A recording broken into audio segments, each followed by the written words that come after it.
Hey everybody, welcome back to The Stuff of Legend. My name is D'Lo. I've got another video for you guys. I was just waiting to check in, see if you guys could see me on this side. My monitor has a little bit of a delay, so hey, what's up guys? It's been a bit. I've been really wanting to refocus and rezone in on some of the stuff that I'm talking about. A lot of my interests are shifting, and there's a lot of stuff that's coming out, especially in 2020. 2020 is a really crazy year. They call it the year of clear vision because it's forced us all to take a good hard look at ourselves, our lives, how we spend our time, especially being that we can't do it outside. We can't be distracted by things, for instance, like sports. Movie news has slowed down to an almost grinding halt, and it's felt for me very redundant to continue to pursue the inevitable stop start reshoot. Someone got COVID, you got to stop and wait 2 weeks, and now we have a new release date because we had to delay stuff. So knowing that all this stuff is just going to continue to get delayed, and then probably inevitably everyone's going to release it onto streaming, I haven't been following that news because it's kind of garbage. Like, I don't want to make a bunch of videos on my channel. It's like new release date, and then I have to make another one the next week because they delayed it again. So I'm just waiting until we get closer for those. Release dates are basically the least important thing you could possibly know about a film at this point in time, except for the ones that are already shot, done, and set in stone and releasing on streaming. Those you can count on. Those are, like, for instance, The Mandalorian is coming out towards the end of October. So that's going to be really cool. My goodness, this year has flown by really quickly. But I wanted to get into some stuff that's really been important to me. And Spider-Man Show says, "What's up, Daniel? Dude, what's up, man? It's been a while. Please leave your comments and your questions and everything in the chat, the live chat. I'm going to make sure that I get a chance. I know everybody's kind of down. A lot of people are getting depressed because they've been isolated and alone for so long. I want to take some time. You guys know I'm a Christian if you've been watching this channel. I want to pray for you. I want to pray with you on the live. I'll do that at the end of the video. So anybody who doesn't want to perhaps be bothered by that part of my life, it's my channel. I can do what I want. I also want to try to be a little courteous to you guys. I'm going to save that for the end. But if you want prayer, just give me those emoji hands. Just, hey, man. Or just say, can you pray for me? And you don't have to say what it is, but I'll do that for you guys, with you guys at the end of this video, specifically for you. So just leave those, and any questions or comments along the way, it would be great. I'm going to cover some topics today, little controversial, okay? And I want you to hear me out, but it's kind of like whenever I do this SALT segment, you're going to see that I'm more open about my opinions. I'm a husband, I'm a father, I'm a Christian, and you guys know these things if you've been watching my channel. Some topics are very important to me, human trafficking being one of them. Another is the rampant sexualization of children in Hollywood and in general, in education and all of our entertainment. It seems to continue to rear its ugly head left and right, and there's, these are the things that I want to kind of point out. One thing that's come up recently in movie news, I'm going to show you guys right now as I switch my screen, is the movie called CUTIES. And it's a movie where a girl, Amy, is 11 years old. She joins a group of dancers named the CUTIES at school, and it rapidly grows. She rapidly grows more aware of what they call her burgeoning femininity, basically her sexuality. And I won't get graphic in any of this, so you don't have to worry about it. I'm not going to get graphic, but I do want to talk about the topics and show you guys that it's not just an isolated event, that this CUTIES on Netflix, a lot of people are boycotting, cutting off their Netflix. I'm not one to like ramp boycotts. I usually don't do that. Even when James Gunn, the whole scenario with James Gunn getting fired and all that stuff, people were talking about boycotting Disney. Some people were talking about boycotting James Gunn on the other side. I'm not usually one for boycotts, but this is egregious. I want to show you guys what we're talking about and let you make up your own mind. I'm not going to ask you to boycott or anything like that. I am on the fence about this. I'm probably in the next week going to be canceling my Netflix, but I want to I've already signed the petition asking them to take it down. I'm going to give them basically 1 week, and then that's kind of the ultimatum here. But we're gonna see, you know, because you have to let them know what you want with your money. If you like something, you watch it, you spend the money, you sit through the advertising, whatever it is, to get them paid. That's how you tell them you like it. So if you don't cancel, then you basically say, hey, it's not a big deal to me. But this is what we're talking about. So this movie is about a girl that is a minor, a child, stepping into her sexuality very publicly in this way of dancing. Why is that weird? It's weird because the film is actually quite graphic about this. It doesn't do any explicit, like, no nudity, but they simulate some actions and do some things that are very mature. I'm going to try to keep the verbiage that I use more gentle, more subtle, because I don't want to make this like an adult conversation. It is kind of by nature an adult conversation. I'll shift the screen right now so you can see this. This is the IMDb for Cuties. It's called Mignones, I think it is the original French title. But you see here, it's TV mature. I don't know if you guys can see here on the top left, TV mature. Hour and 36 minutes. They say it's a comedy drama, and just came out. People are not liking it. Do you guys see the rating here? 1.8 out of 10 is the star rating. That's horrible. That's actually very, very bad. There's reasons for this. People do not like this concept, do not like this story. I haven't seen the movie, but if I'm not mistaken, I believe this is a critic score. And you can see that a lot of people did not like this. The popularity is down 299. So it says down, it's 299 down 268, which is plummeting in popularity. It is an abomination, basically. And apparently it's getting awards. So maybe this is just for IMDb, for the website. But for me, this is very, very telling of what Netflix allows, what it supports, because a lot of this is basically soft pedophile pornography. That's pretty much what is going on here. And if you guys read the parents guide, oftentimes if you read the parents guide, you'll get a different perspective. If you're younger, you're a young kid, young person, you probably have never visited a parents guide by yourself. But as a parent, I go to these places, these sites, just to see, like, is there something here that I missed, something that I didn't notice? Usually there's some subliminal stuff, or not even like subliminal, like it's like one frame out of 36. But it'll be like a message that is being told, and that's actually affecting the way that you think and interact with other people. The content that you start to normalize in your head, you say, okay, well, I guess this is normal, this is okay. It changes your perspective on the world, and sometimes that's a good thing, sometimes that's not. The hypersexualization of youth has actually proven to have a lot of very negative health and social repercussions in young men, young girls.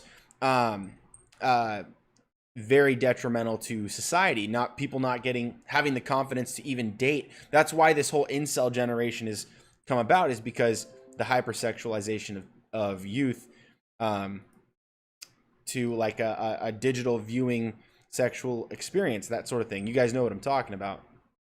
I've dealt with this myself. So Cuties Parents Guide. The non-explicit yet still disturbing sexual content means this isn't a movie for young viewers or for lots of adults.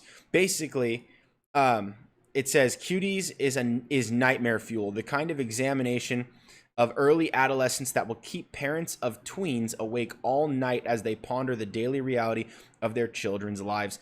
The movie's protagonist is Amy, played with quiet intensity by Faith Yusuf.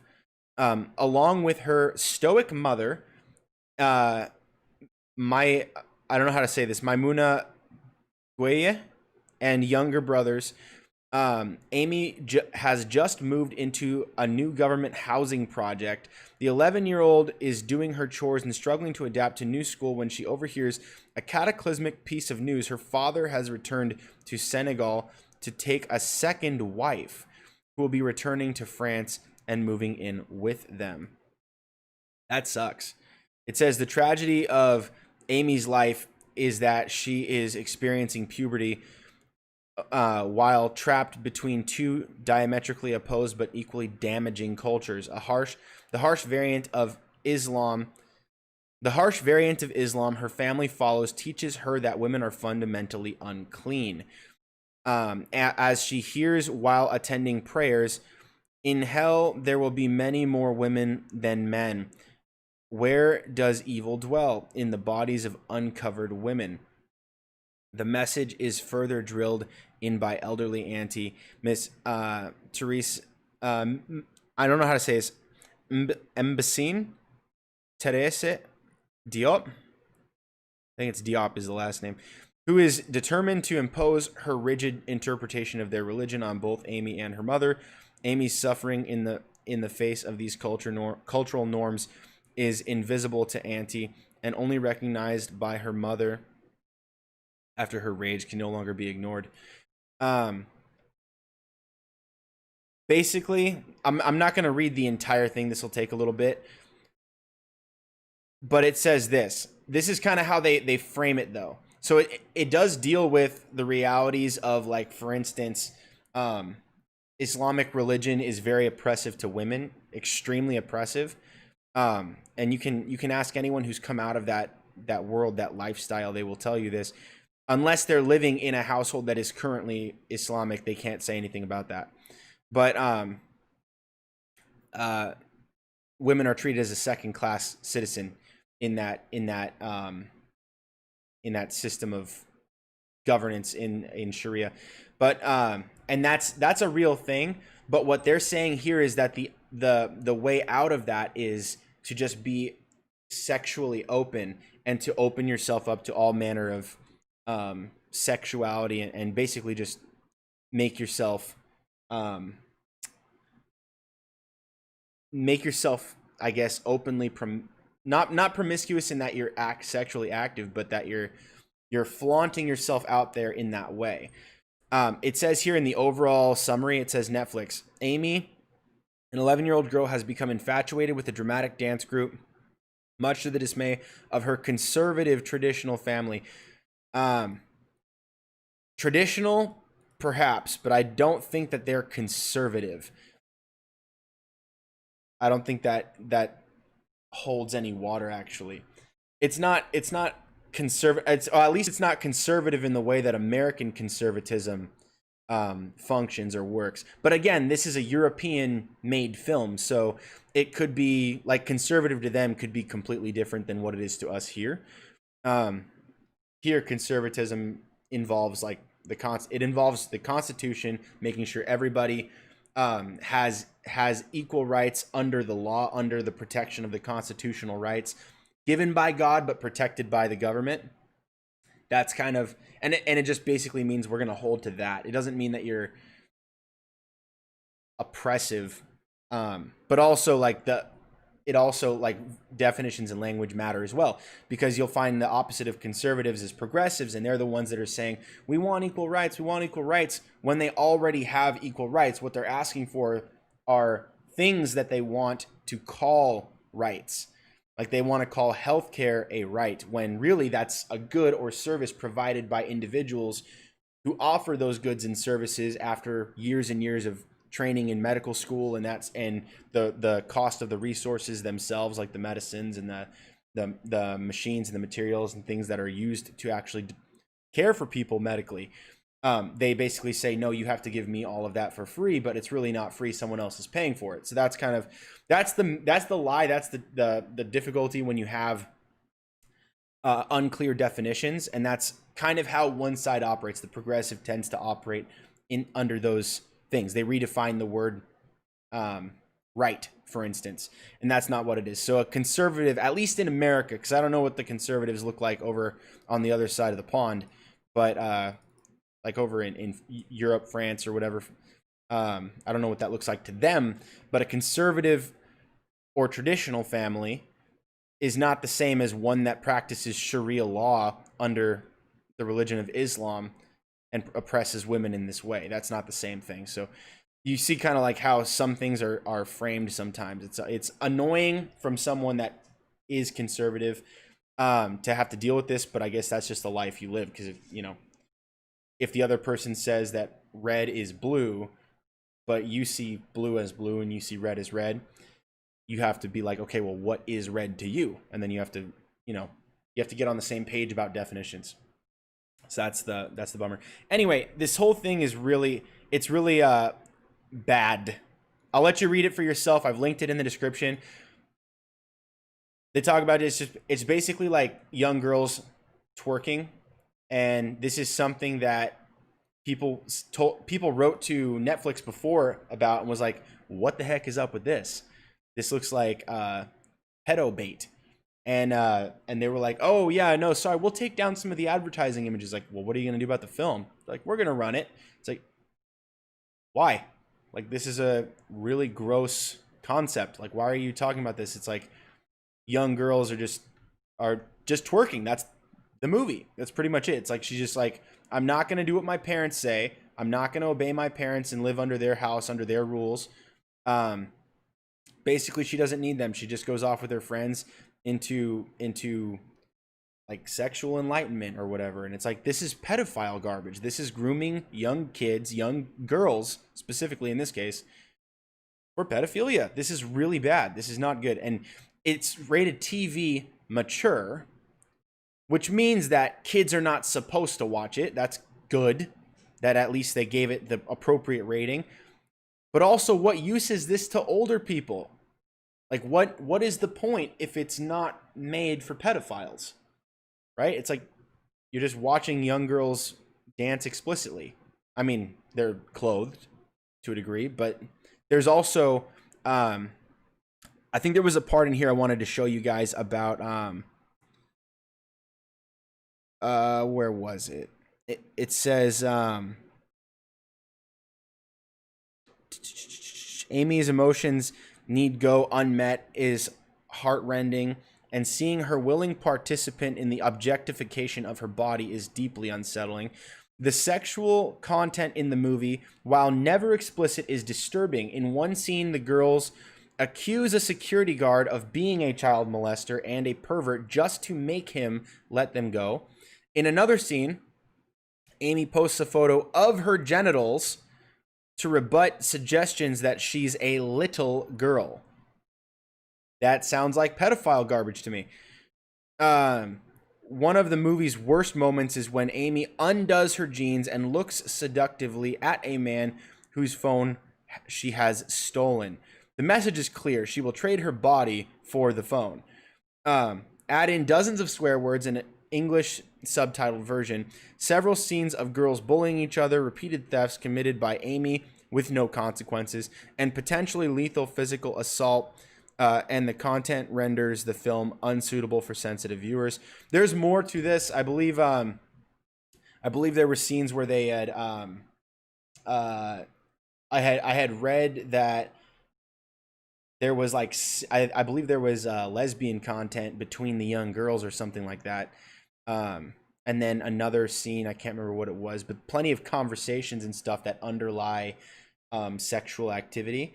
It's just not good. Like, there's nothing good about this. There's no what's the moral of the story? Kids be sexual? Like, what is this? Like, this is not good. So this is, especially as a parent, this is very concerning. I'm starting as an adult. The older that I get, the more that I'm looking at this stuff and being like, you know what? I really miss the Power Rangers. The Power Rangers was the best show ever. It was epic, but it had morals, it had virtue. It would teach you good life lessons, and it was not in any way bad. It wasn't bad. It taught you self-defense. It taught you to stand up for yourself and for others, but never to escalate a fight, never to be the first one to strike, never to, like, that's good lessons. And so, like, this is the kind of stuff I'm like, geez, dude, I want to, like, I don't even want to be on this thing anymore. So all this stuff leads to the cancel Netflix hashtag, right? So the cancel Netflix hashtag is basically a giant boycott that says, get your kid adult videos off of Netflix. We're not supporting your pedo fuel, is what I'll call it. This is not good. And so people are just like, look, we're not doing this. We're out, and people are canceling Netflix left and right. This is a big deal because it also pertains, and the reason I bring this up is because it just comes off the heels of California legislation SB 145, introduced by our sicko senator. I think his name is Scott Wiener, but he's the guy that pushed to make. You know what? I won't get into the other one. The other one, it involves making transmitting HIV knowingly legal. And I won't get into that, but it's the same guy that did that. I won't get into the details there, but he basically makes it so that people who commit either a sexual assault or a sexual offense against a minor within 10 years age of them, that's a big gap, they do not have to register as a sex offender. This is very bad. This is not helping anything. This is only helping the pedophiles. Very bad. And the proposal was framed in a way that was like, oh, well, there's some like 17 and 18-year-olds that fall in love in high school, and then the father of the daughter will call the cops on the boy or something once he's 18, and then he gets arrested, and then he gets put on a sex offender list unjustly, unfairly. And it's like, okay, but why couldn't you have just included that language? Like, why couldn't it have been just that? 17, 18. If that was really the intention, why did it have to be a 10-year gap? You know, like, and this guy really is a sicko. California, dude, we need some help. I'm getting so sick of all this stuff. But anyway, you can see here, there's always a discrepancy between the critics score and the audience score for any movie or television or anything like that. And usually if the critics like it, the audience hates it. And usually if the audience hates it, if the critics like it, the audience hate it. If the critics hate it, the audience like it. It's always the opposite. Almost always the opposite. And it's pretty rare when you get a mutual consensus where both like both. And when that happens, it's usually a pretty great film. But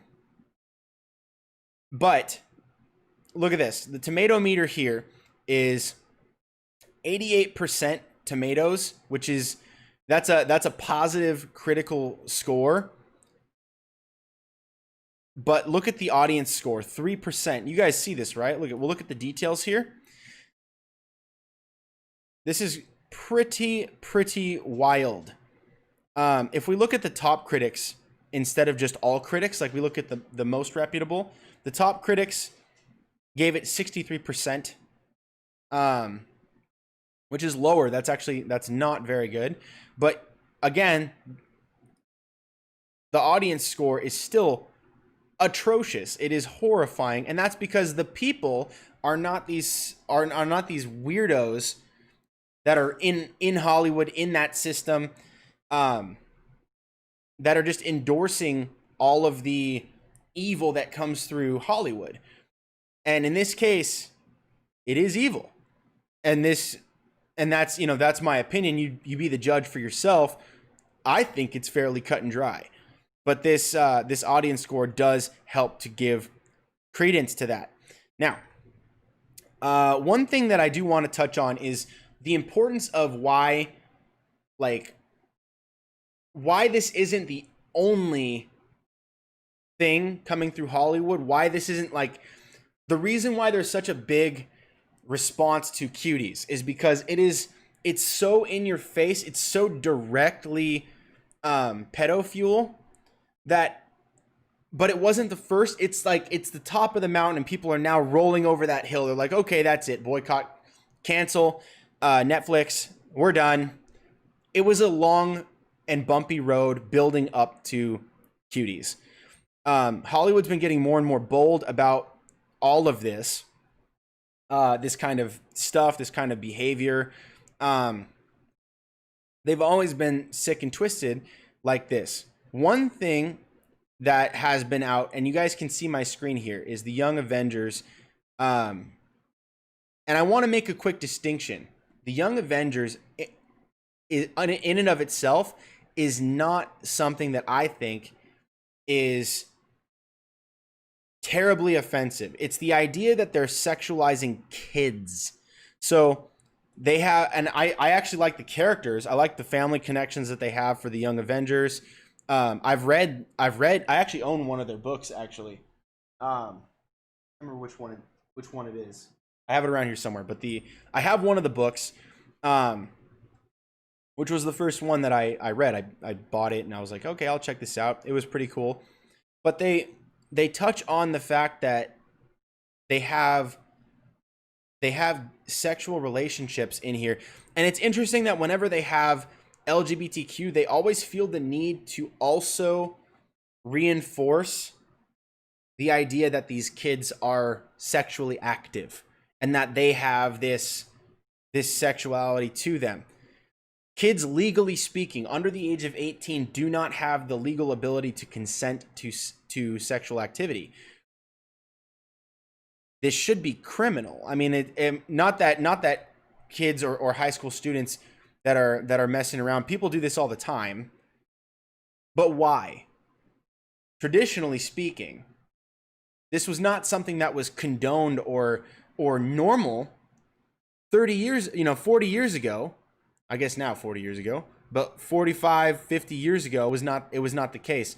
Over time, there has been a sexualization of the youth through pop culture, through music, through entertainment on television and film, through books, like 50 Shades of Grey, all kinds of hypersexualizations of youth, and also the ubiquity of pornography on the internet being available to everyone of pretty much every age.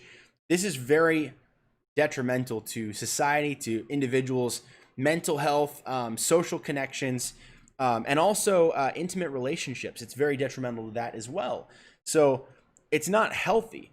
But then we find that comic books are starting to push these things more and more and getting more bold about it. And not just this, but like, for instance, Deadpool, which wasn't always extremely, it was always a little bit vulgar and crass. It was a little crass, but it wasn't outright rated R, mature since its origin. That was a development over time. They found an opportunity, they took it, and this is kind of what they've done with a lot of these characters. Now, one of the things that we're going to start to see in the MCU in movies and television is this continued push for more LGBTQ, but I think that after what's happening right now with Cuties, they're going to backpedal, because the point of the response to Cuties isn't the idea that there's, like, for instance, it's not that pedophiles, let me see, how do I phrase this so that it makes sense? There's a difference between the lesbian, gay, bi, and the trans group, and a difference between that group and pedophiles. They're not the same group.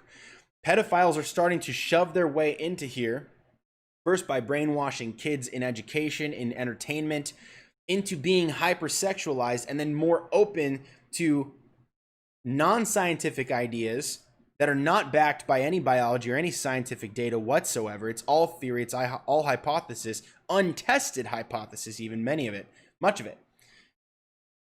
But it continues to suggest one thing that they've been pushing for a very, very, very long time, is that children are objects for exploitation for older people, and this is supposed to be normal. That's the concept. So like, I take issue with anyone who wants to shove any sexuality at all, straight, gay, anything, any sexualization at all, into comic books intended for general audiences or family or kids. This to me is a big problem, and I don't appreciate it in any format. Honestly, I have a different view than most people. That's one of the reasons why I started this channel, is because and not the stuff of legend, but as far as the segment Salt, I wanted to make sure that I could actually communicate my true thoughts, because there's so much of this stuff that I've got a lot of opinions on that I don't hear very often. And I know that there's other people that think like me, because I run into these people all the time and I talk to them and they're like, yeah, dude, that's, you know, like, I agree with that. That's weird. I don't know why they do that. People have their own opinions. They just don't say it because there's a media mob out to get you if you say anything different or dissonant. So I started it anyway. I was like, hey, you know what? I'm just going to start it. If I get kicked off the platform, whatever, dude, I'll find another one. I'll start a podcast. I don't care. But I think people need to hear it, because I see this stuff coming down the pipe. Me and a buddy, I won't mention his name right now because I don't want to be the person that says something that's controversial and then just brings my friend into that without asking them. I haven't asked him to share it, but there's a friend of mine that I've talked to multiple times, has supported my channel, and is also a comic book nerd. And loves the stories of Young Avengers, loves all this stuff, but also has a problem with the sexualization of kids and putting sex into kids' books and stuff. This is one of the things that was very interesting that I think will start to. They've been slowly ramping up to the Young Avengers in the MCU, and on, of course, the MCU as it pertains to Disney streaming service, which is the same. But Avengers Endgame, they're like, oh, we have our first openly gay character. It really, I mean, it was director Russo, one of the Russos, Joe Russo, I believe it is, had a minor role where he like lightly mentioned, you could have missed it if you weren't paying attention. If you blinked and you reached for your popcorn, you already missed it. Like it was so quick, so brief. So like they say it's the first this, it's the first that, so they can draw attention and build hype, but they really don't do anything. They were using these things as stepping stones, so that eventually when they do something that is actually there, that is a tangible role, that has more than 4 lines, and is actually a part of the story, then it won't be the first of anything. It won't be the second of anything. It'll just be another thing that they say they've already done but haven't really. And it'll be a way for them to kind of downplay, like, oh, it's nothing. We've already kind of had a few of these, and you know, it's like nobody said anything then. It's yeah, because it wasn't a real character. But also part of that is that the characters they'll be introducing are minors, and they will be sexually involved or interested. They probably won't show it. Like, for instance, one thing that you can get away with is having the insinuation of sexual content without sexual content. This is something that they do. A lot of people still didn't like for instance, Iron Man 1, right?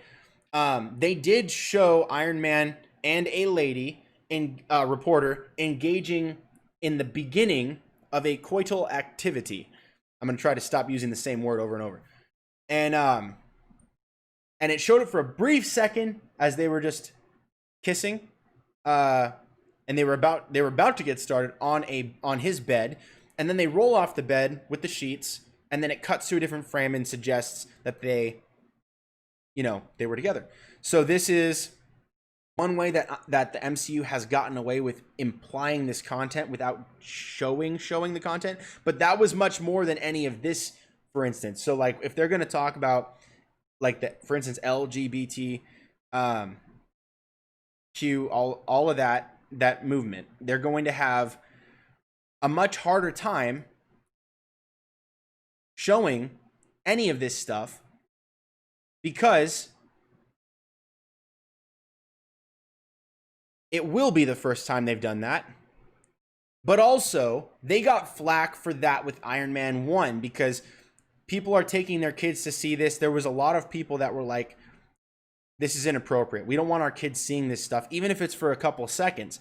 So after that point, they didn't do that.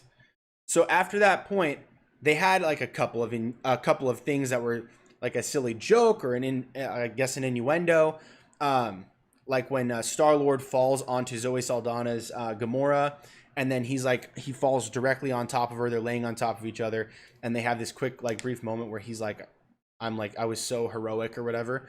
They do that. That kind of, that shows you like, oh, like they tripped, they fell, oh, but they're in this like loving position or whatever.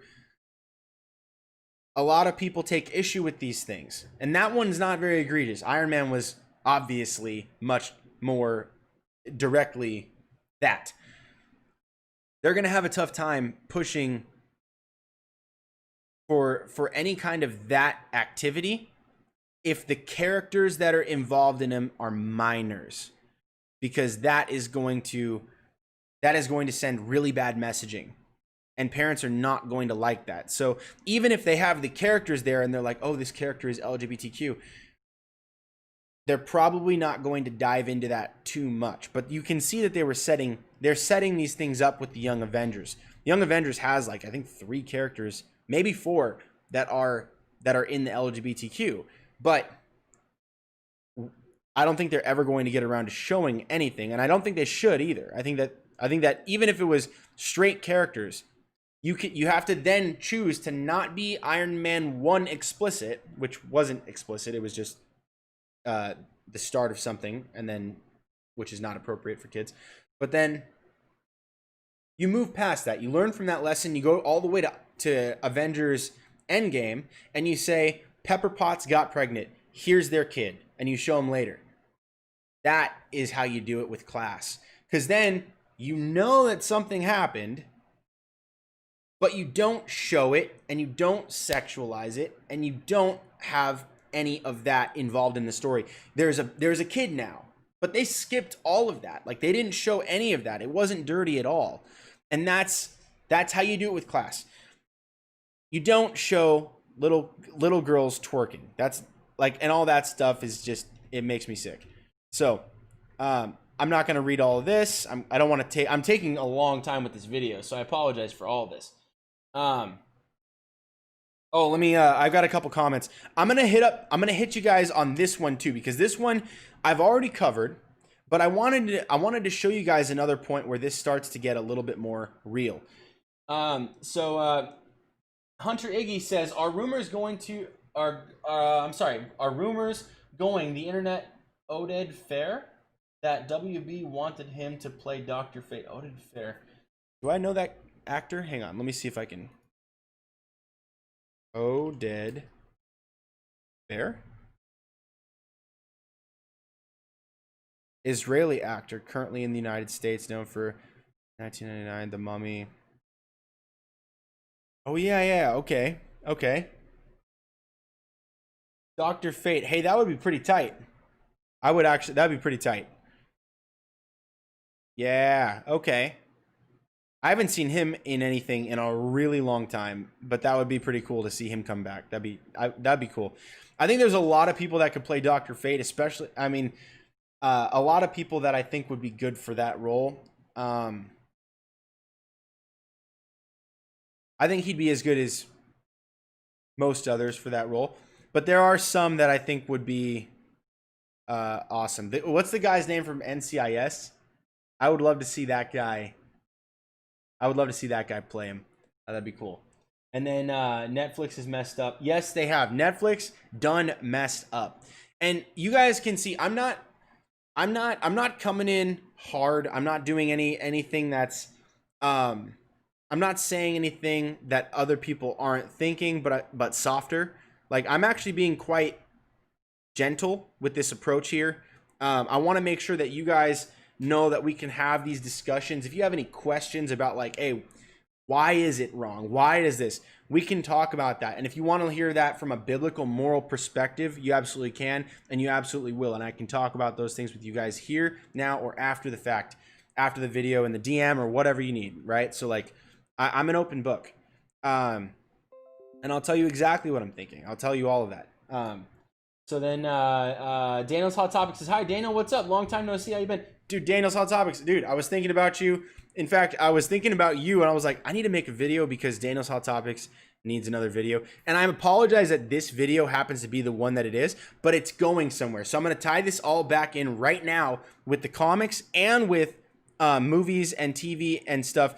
Just so I can show you guys the context of what's going on. There's a lot of misconception, a lot of theory about oh, like you have to have a certain degree of messaging, certain degree of wokeness.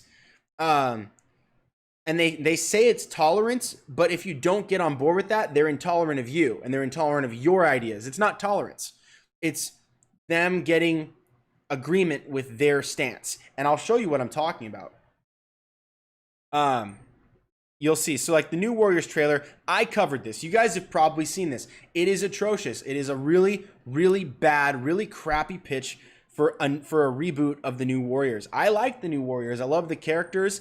I like the comics. I was really hoping they would do the show, but they canned it. And then they gave us this instead. And this is the comic book trailer. So it's for comic books, not for a movie or TV show. But it's pretty sad. The new generation of heroes is flipping awful. And I'll show you guys right now. They have a bunch of, in fact, almost the entire crew is LGBTQ, which is not inherently the problem. The problem is also that they are minors and they are defined by their sexuality. No one has a problem with this. It's like, I don't go around telling people, hey guys, my name is Daniel, I'm straight. It doesn't happen. And it's like, why would it happen unless you were advertising yourself? If I'm in a room full of, like, if I'm single and I'm in a room full of chicks, right? And if I happen to have a fashion sense that is a little questionable, I might have to verbally identify myself as straight. God forbid that would be the case. In the case of people that are LGBTQ, this is not ragging on them. It is just an interesting observation that their identity is wrapped up in their sexual preference. No one else does this. No one does this. Whose identity is wrapped up in this? If I'm the comic book guy, you can also be the comic book guy. You know, like a bisexual person can be the comic book guy. Why are you the bisexual guy? Like, why do you have to be that in your representation of yourself? It is part of yourself, but that's typically a private part of yourself. And usually it's reserved for, you know, like one person or one person at a time. But no, for instance, not in many of the LGBTQ philosophies or social operations. It's actually monogamy is common because it's more common to humanity, but it's actually praised to be the other way around, because then they kind of treat you with that false sense of like, oh yeah, this guy gets around, you know, he's a player, not a hoe, right? For females, they do the opposite. They say she's a hoe, she's not a player. It's not the same. There is a double standard there. It is a double standard. It's not good. I think the opposite. I think the other way around, where I think that sleeping around is not good no matter what gender you are. I think it's the other way around. I don't consider it a player to get with a bunch of chicks. It's not beneficial to you as a person. You end up unhappy, actually. So here's what's going on with this guy. I broke this down before. I'll give you the gist. All the characters are minors, and they're all in one way or another on the LGBTQ radar. I think the only, actually, you know what? I think the one on the far right, the tech guy, might not be. But he didn't make that clear. These guys are Snowflake and Safe Space. That's not a joke. That's their names. And this guy, Daniel Kibblesmith, I want to tell you something about him. This guy is a creep. This is a children's book he wrote. Now, so now remember, Cuties is TV mature. It's not intended for kids. It's intended for the pedophiles watching the kids, apparently. But This children's book, Santa's Husband, is about teaching kids about gay Santa and gay relationships. Why do you want little kids sexualized? Why do you want to teach them about sex? That is something that pedophiles do to groom kids. It's not healthy for the developing mind of a child to learn about sex before the proper time. It's not good. It does harm, actually. It stunts the further development of the brain. It actually starts disassociation of social relationships. So like the way that you see women changes as a man, the way that you see women changes as a woman, the way you see men changes. You're not able to develop close friendships or intimate relationships in the same way. You see everything through that prism of sex. You start to open that can of worms before it's ready, and now you've got dirt and worms everywhere. This is a simple analogy, very simple. But this guy's a sicko. I don't like him. And I don't know if he's gay. I have no idea. I think he might be a pedophile, though. He likes sexualizing kids educationally. So I don't like that. Not a fan of his. And this comic, it could turn out to be really good, but I would like to also divert your attention right here to the likes and dislikes ratio. 264,000 dislikes to 5.4 thousand likes. I'm going to tell you real quick. People don't like this. People do not like this trailer. They don't like what's going on with this comic. In fact, I think they might be I think they might have canceled it. I'll have to double check that real quick, but they don't like it. No one likes it. And you know why? Is because we're not stupid. I mean, the characters would have seemed interesting if it wasn't all social justice warrior, identity politics, and sexually grooming kids. Like, this guy is weird. I don't know what his obsession is here. Like, why does the whole team have to be gay? It's not wrong that he wants to write a comic for people that are gay. It's not wrong that even he wants to write a gay character. That's not. I'm not saying that he's got that going on, and that's the inherent problem. The problem is that he's writing a comic for kids, and it's about sexuality. In fact, their whole identities are wrapped up more in their sexuality than their heroics. It's like it's part of their identity. And this to me is really weird. And it actually makes me feel bad for all of my friends who are gay, who are not like this. They're not just like pushing it in your face and because this is teaching kids. That's what this is. It's putting this in the face and the minds of kids. I don't like it. If you want to grow up and do your own thing, do your own thing. This is a free country. You do what you want. But the kids should not be sexualized. There's actually mental, social, developmental problems that come with sexualizing children. It's not good. So there's that. Then you get this guy, right? This one shocked me because I didn't know. I didn't expect this from the guy that created The Punisher. But I haven't even seen the Birds of Prey film. I actually do want to see the Birds of Prey film, but I just haven't gotten a chance to go out and see it. I'll probably rent it or whatever. My wife and I will probably watch it. I heard from one of my friends that it's actually quite good, so it could be pretty good. But it also might not. We'll see. But Birds of Prey fans and Punisher creator Gary Conway blame film's poor opening on men and misogyny. Yikes. They basically say that When Birds of Prey, this was, by the way, before the film came out and was a disaster.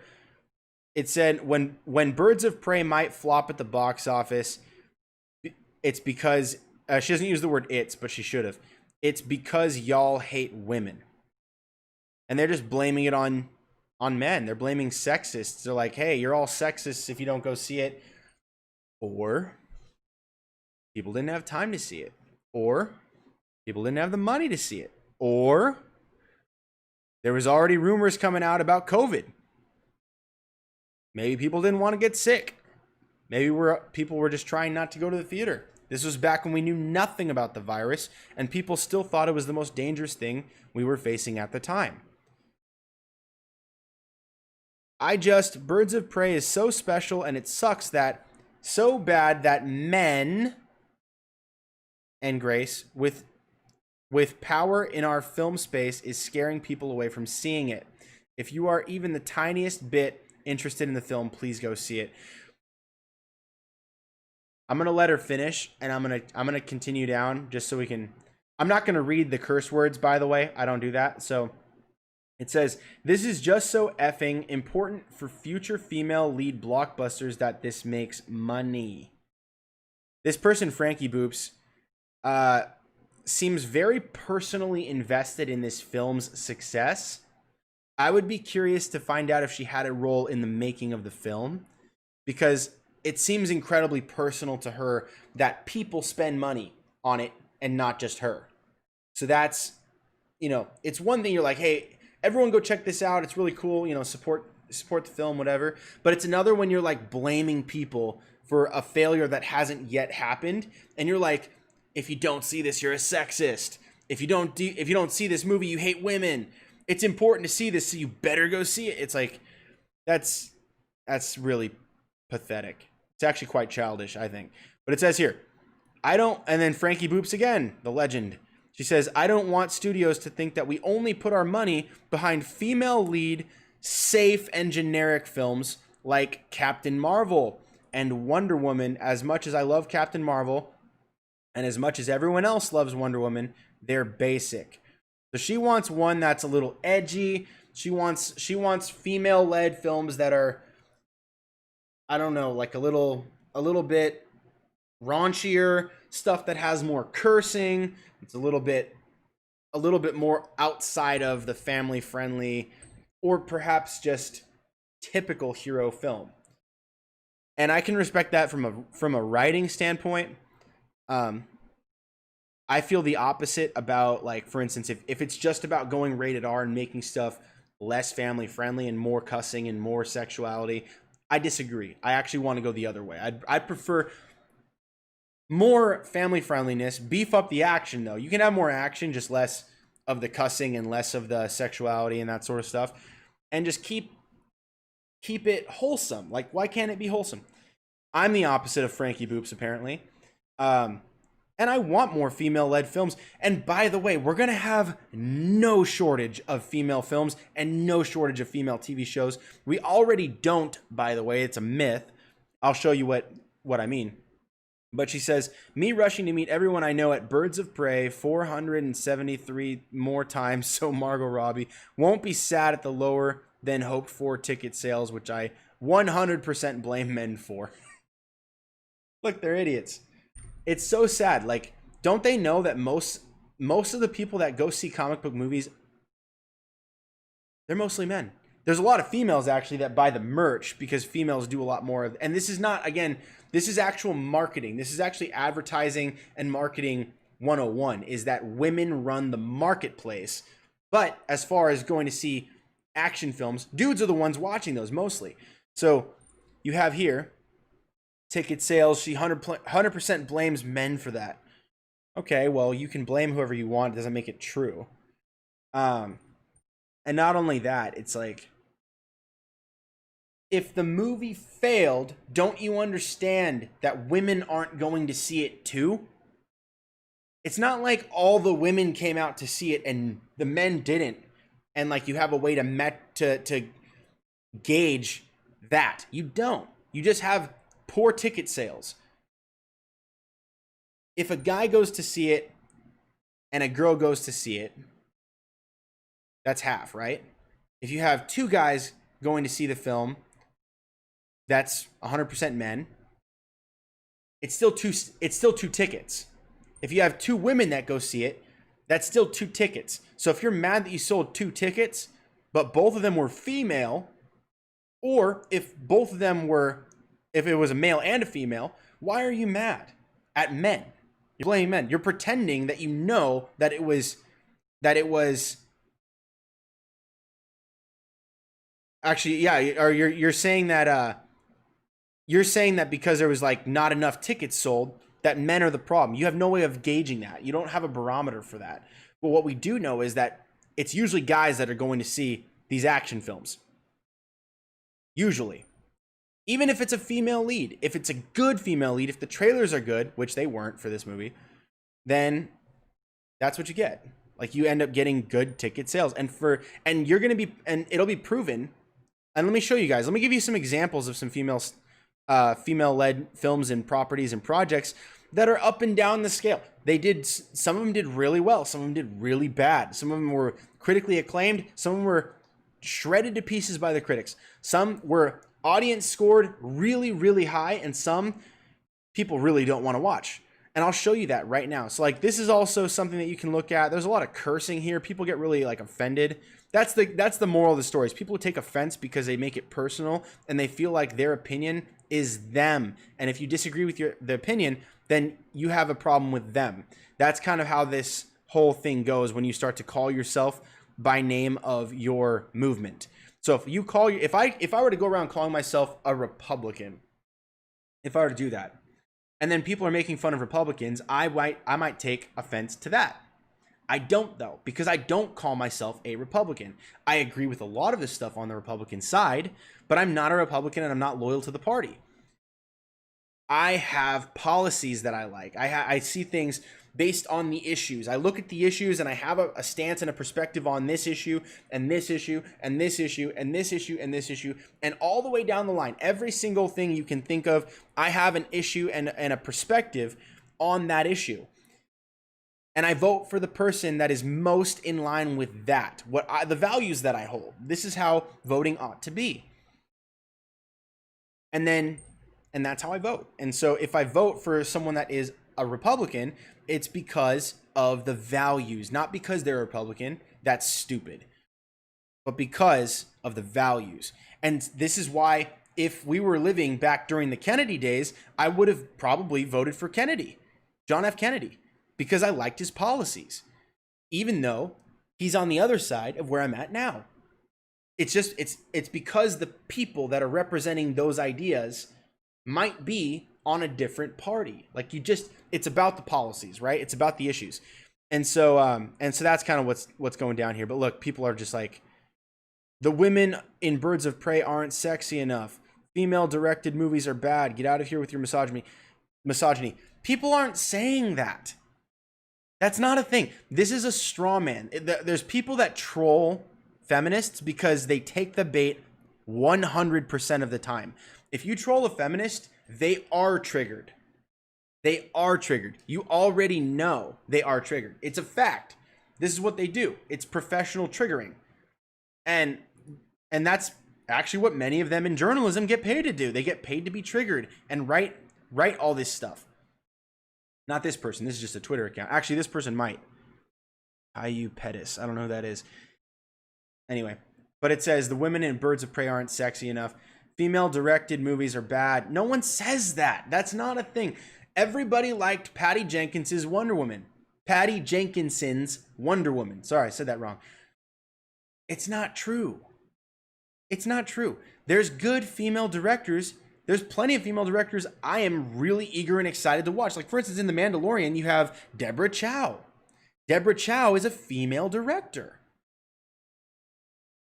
Everybody loved her episodes. She did I think it was episode 3, and she did episode what was it? She did episode 3, and the second, I think she did the semi-finale. What was that, episode 7, I think it was? Deborah Chow killed it. She did 2 of the greatest episodes in the season 1 of The Mandalorian, and she's doing the Obi-Wan series, which everybody in the world is excited about. Everyone wants to see that. No one has a problem with Deborah Chow directing. She did many of the episodes in the Marvel's Netflix films. I think it was most of it. She did Iron Man, Daredevil. If I'm not mistaken, I said Iron Man. I meant Iron Fist and Daredevil. I think it was. But she's a beast, and people love her. People love Patty Jenkins. Everyone's excited for Wonder Woman 2. These are lies. This isn't true. People don't say this. Oh, sorry. I went here. Need to go back. That's it. Yeah. Yeah, no one cares about this. Yeah, did you see that? Look at this. I'm going to go back. Look at this. The first comment. I didn't even check this. No one said this. Thank you, John Stamper. It's true. Hey, look, he even has the hello there from Obi-Wan. That's perfect. This is exactly what we were talking about. I did not check this before. That's so ironic. That's great. But the women of Birds of Prey are not sexy enough. That's not a thing. I'm over here. I'm the guy that wants things clean. I want things less sexy. I want them less sexy. I don't want women to be like butches. I want women to be able to be women and to be beautiful and to be confident. I want those things. I married a strong, beautiful, confident, sexy woman. That's my wife. I love that. I want that. But in films, I also don't mind that you turn it down. In fact, I want things to be more family friendly. It's these idiots that are like making arguments for themselves to shoot down that are not real arguments, not argued by anybody. The women of Birds of Prey aren't sexy enough. No one said that. I think everybody loves Margot Robbie. What the heck? Like, these people are liars. And then the female, and dude, I can't stick around with this kind of garbage. Like, it's not true. It's patently untrue. And it's good morning. Please go see Birds of Prey. Don't let white men with no taste. You see this? White men with no taste tell you not to see it. No one's telling you not to see it. Go see it. If it sucks, it sucks. Please tell me, and then I'll know whether I can go see it. Or should, or pay to see it. Maybe I'll rent it for less money when it comes out on DVD. This is how people think about films in general. If a film sucks, you don't go see it. No one wants to see it. And here's an example. If you have a film like Spider-Man, which is a guaranteed box office success franchise because everybody in the world loves Spider-Man. But you have Spider-Man 3. It comes out, people are like, ugh, that was cringy. That was not good. I didn't like that. First of all, they're not going to go see it a second time. Second, they're going to tell people, you probably shouldn't waste your money. Probably not that good. In fact, Venom sucked. I don't want to go see it. They're going to say these things, and people are not going to go see it. It's not because they hate men. It's not because they don't like male leads in movies. It's not because the lead wasn't white. It's not racism. It's not sexism. It's not even classism, guys. It's none of these things. It has nothing to do with your identity politics game that only you are playing. It's not that. It's actually that the movie sucked. That's why. And even if it didn't suck for every single person in the world, maybe it sucked for people who don't like sexualized content with ugly people. Here's one thing that comes out. You find, like, for instance, you get a lot of people that'll say, like a girl will shave her head, not because of cancer, not because of any reason that's legitimate. She just thought, hey, I'm going to shave my head because it's empowerment or whatever. She shaves her head. She never puts on any makeup. She gains 50 pounds. And then she expects everybody in the world to tell her she's beautiful and that she's a queen and that she should slay and that she does slay. No. It's like you intentionally made yourself unattractive to everybody, and now you demand that everybody tell you you're beautiful? That's what these filmmakers are doing. That's what Gary Conway was doing. He was basically saying, you need to love this garbage film or you're a sexist. It's a garbage film. If it's a garbage film. And now let me go show you. If you don't think it's a garbage film, that's fine. Because actually, like I said earlier, the Rotten Tomatoes tells a different story. So we look at the Rotten Tomatoes, and it actually did fairly okay. Look at this. The top critics, actually, when you go to the top critics, it drops quite a bit. It drops by like 13%. But you go here, 78% of all the critics gave it an average rating of 6.73. Do you see this? So there was 407 critical ratings, and 78% of these gave about a 6.73, resulting in a tomato score of 78%, right? That's what you get. It was rated fresh, but it was rated fresh in the 78%. It got a 6.73 out of 10 on average. And the average rating for the audience score was 3.69 stars. Again, back to 70% for the all audience. For the verified audience, it was a lot higher than that, but the general audience, the all audience, was lower, 70%. Verified audience, 78%, a little bit higher, closer to 80%. People like it. It's not the best film in the world, but it's a good film from what the ratings say, but you might not like it. And here's the thing, the trailers sucked. So the marketing did not draw in a big crowd. And then let's talk about this. You're like, but people liked Margot Robbie in Suicide Squad. Yeah, but she was the only thing they liked in Suicide Squad, and Will Smith. They liked those two things, right? If those are the only two things people liked in the Suicide Squad movie, then guess what? It wasn't racism. Will Smith is black. And it wasn't sexism. Harley Quinn, Margot Robbie, is a woman. It wasn't sexism and it wasn't racism. So this whole thing doesn't make sense. But they screwed themselves. So that Warner Bros. Actually screwed themselves because they had a PG-13 audience for Suicide Squad. Suicide Squad then did horrible, and they lost a big percentage of their fans at that point. All this time goes by. DC has a really hard time. They promise a bunch of films that then fall through, and they change the plans. Stuff's going up and going down, and people lose all hope in DC. They get a couple wins with Aquaman and Shazam. And then Justice League had sucked, by the way. So that was really bad. Really, really bad scenario there. And nobody has a solid faith in DC except this guy. And so this is what you get then. You get none of that, almost none of that returning audience. Barely any of that returning audience from a PG-13 franchise into what is now a rated R franchise without the Joker, which hurt the franchise as well for the Harley Quinn. They should have at least had him in there. Even if they were just going to kick him to the curb and set him aside as another secondary character that was just there to kind of kickstart the plot, they could have and should have done that. That would have drawn a bigger crowd. Put him, just like they did in the Suicide Squad, put him in the trailers and then don't show him in the movie. That's what they probably should have done if they wanted a bigger audience, because people like Harley because of the Joker. It's that crazy psycho relationship that also gives her that draw for most of the audience. It's like, oh my gosh, it's like she's nuts. And then how does she stick around with this guy? This movie was about not being with the guy that we know her for being with. So it's like, you know, it's a weird concept. Nobody had faith in the franchise. It wasn't even the same audience because now it's rated R and that was PG-13. So, and then the trailers sucked. They shot themselves in the foot. That's why no one went to see it. And people were like, I'll just wait for it to come out on streaming. That's what happened. So you get that. Now look. This isn't even that bad of a score. This is not bad. This is actually fairly decent. It's not, it's like, oh, I might watch that. Okay.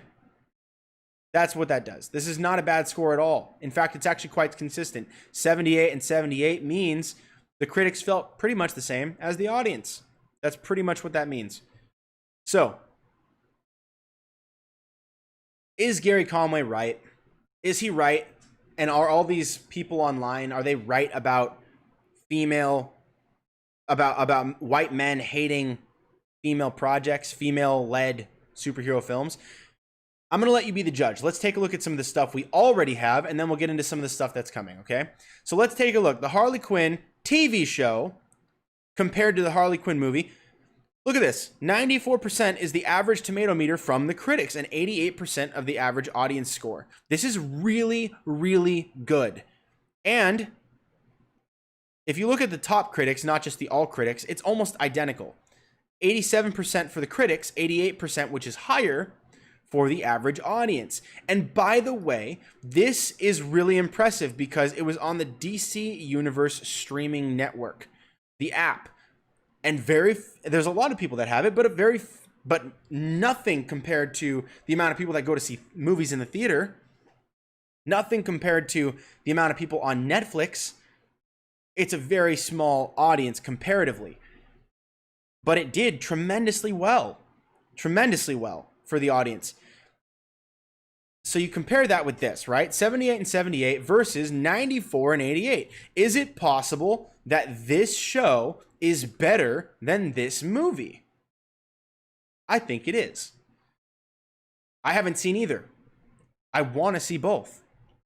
But both of these, I believe, are in the mature area. I don't know if this one is rated TV mature. I think it is, though. It might be a TV mature show.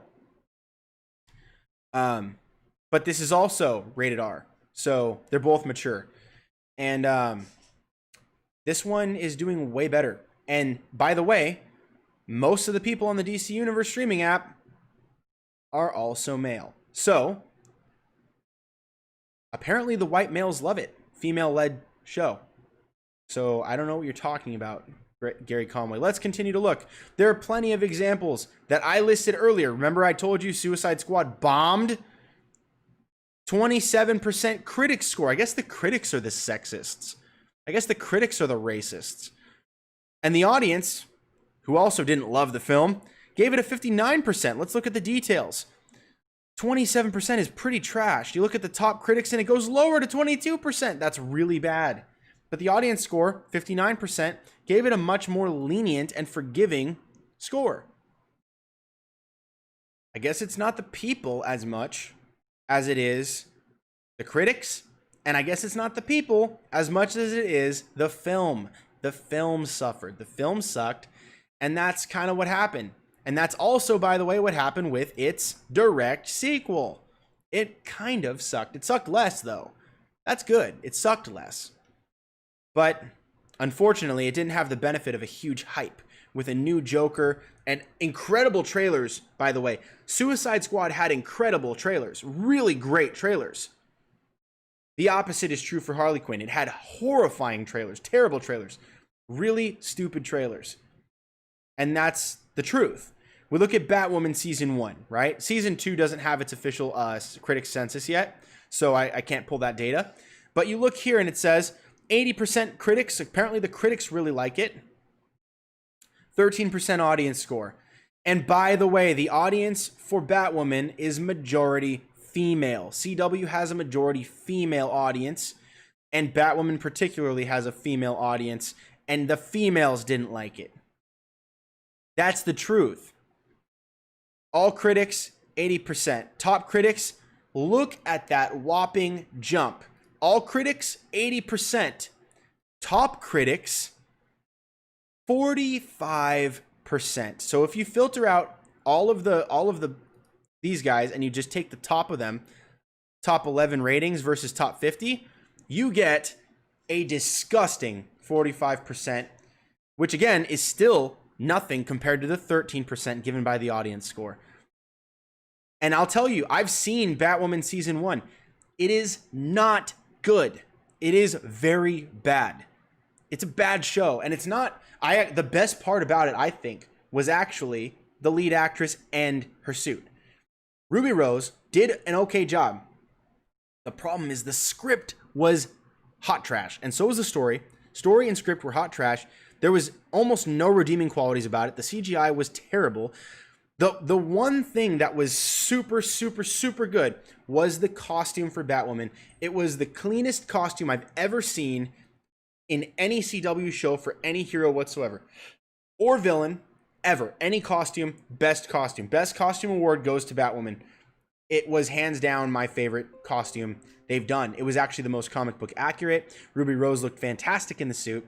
The hair on the suit I thought would have looked dorky, but in the show and in the trailers and in the posters, it ended up looking really good. Really good. And insanely comic book accurate, which I appreciate. So for that, I liked that part of it, but the show was terrible. And I'm not the only one who's saying that. The vast majority of the audience is saying that. So that's what it is.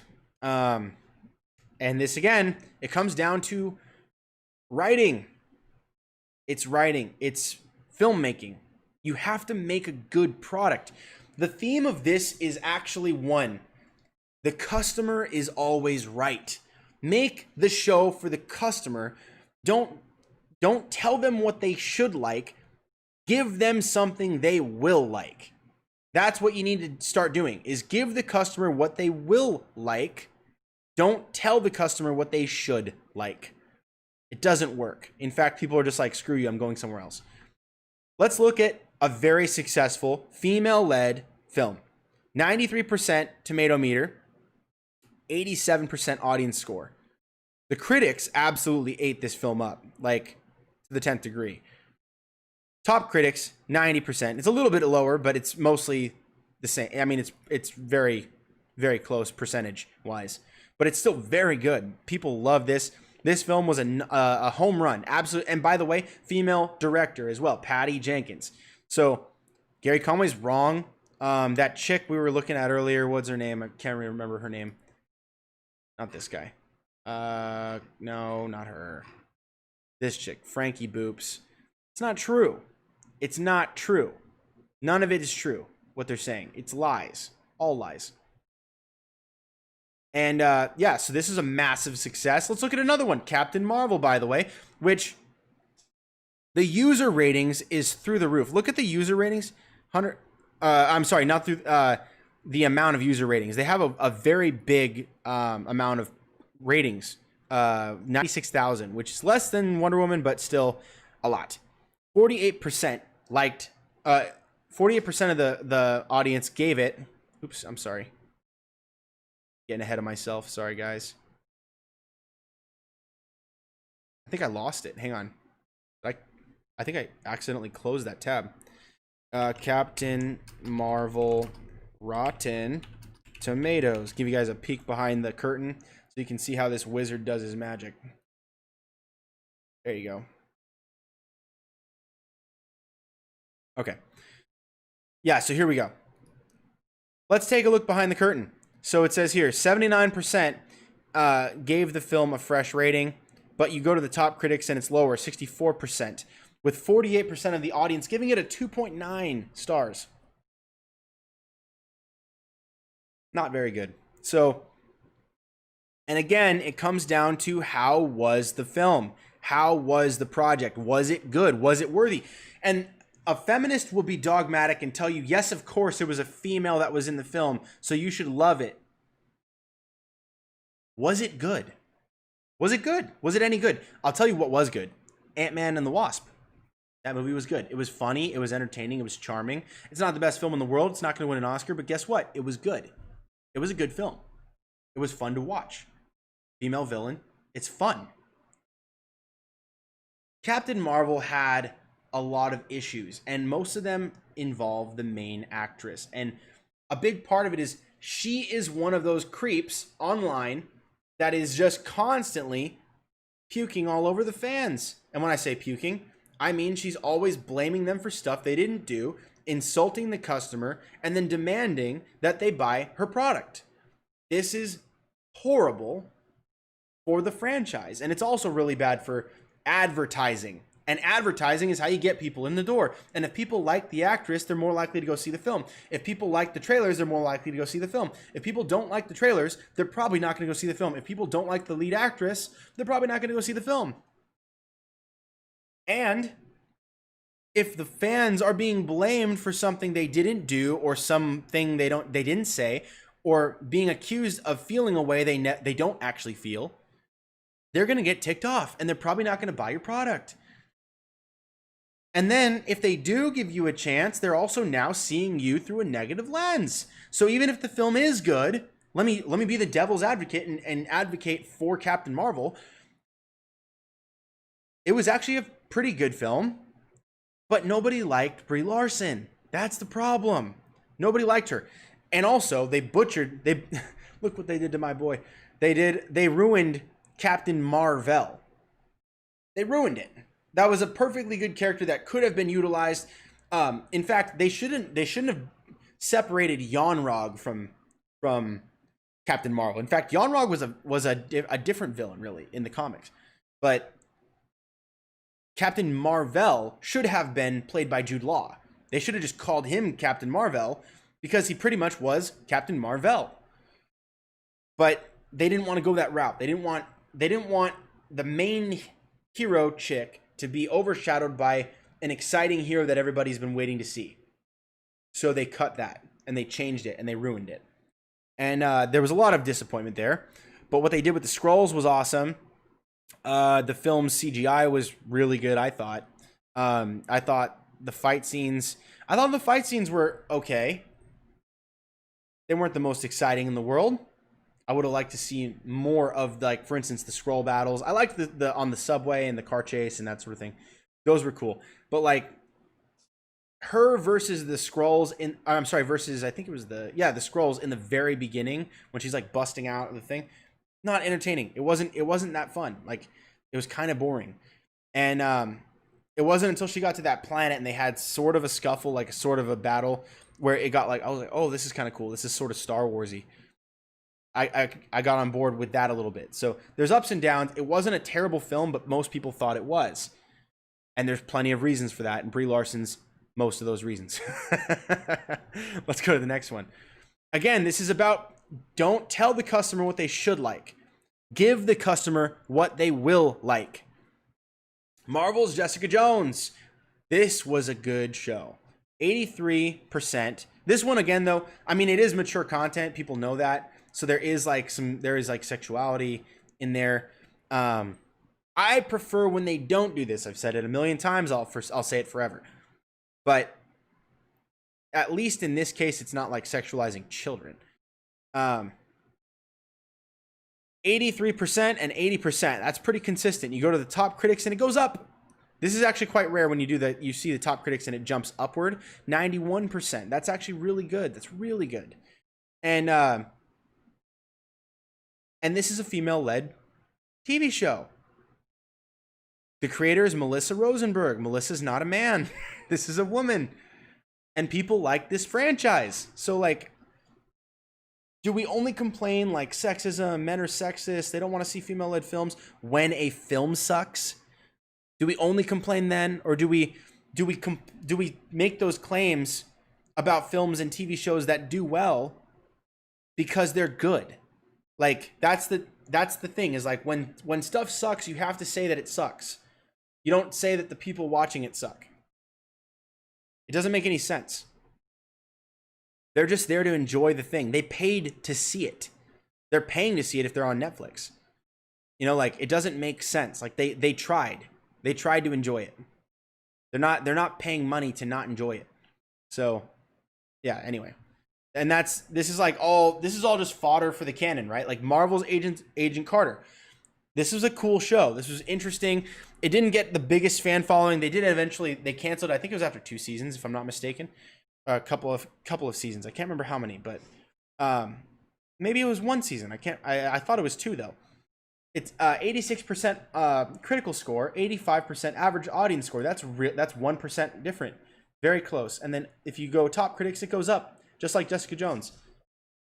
It was a very good show. It was very clean. It was sweet. It was innocent, but it was also interesting. It was entertaining.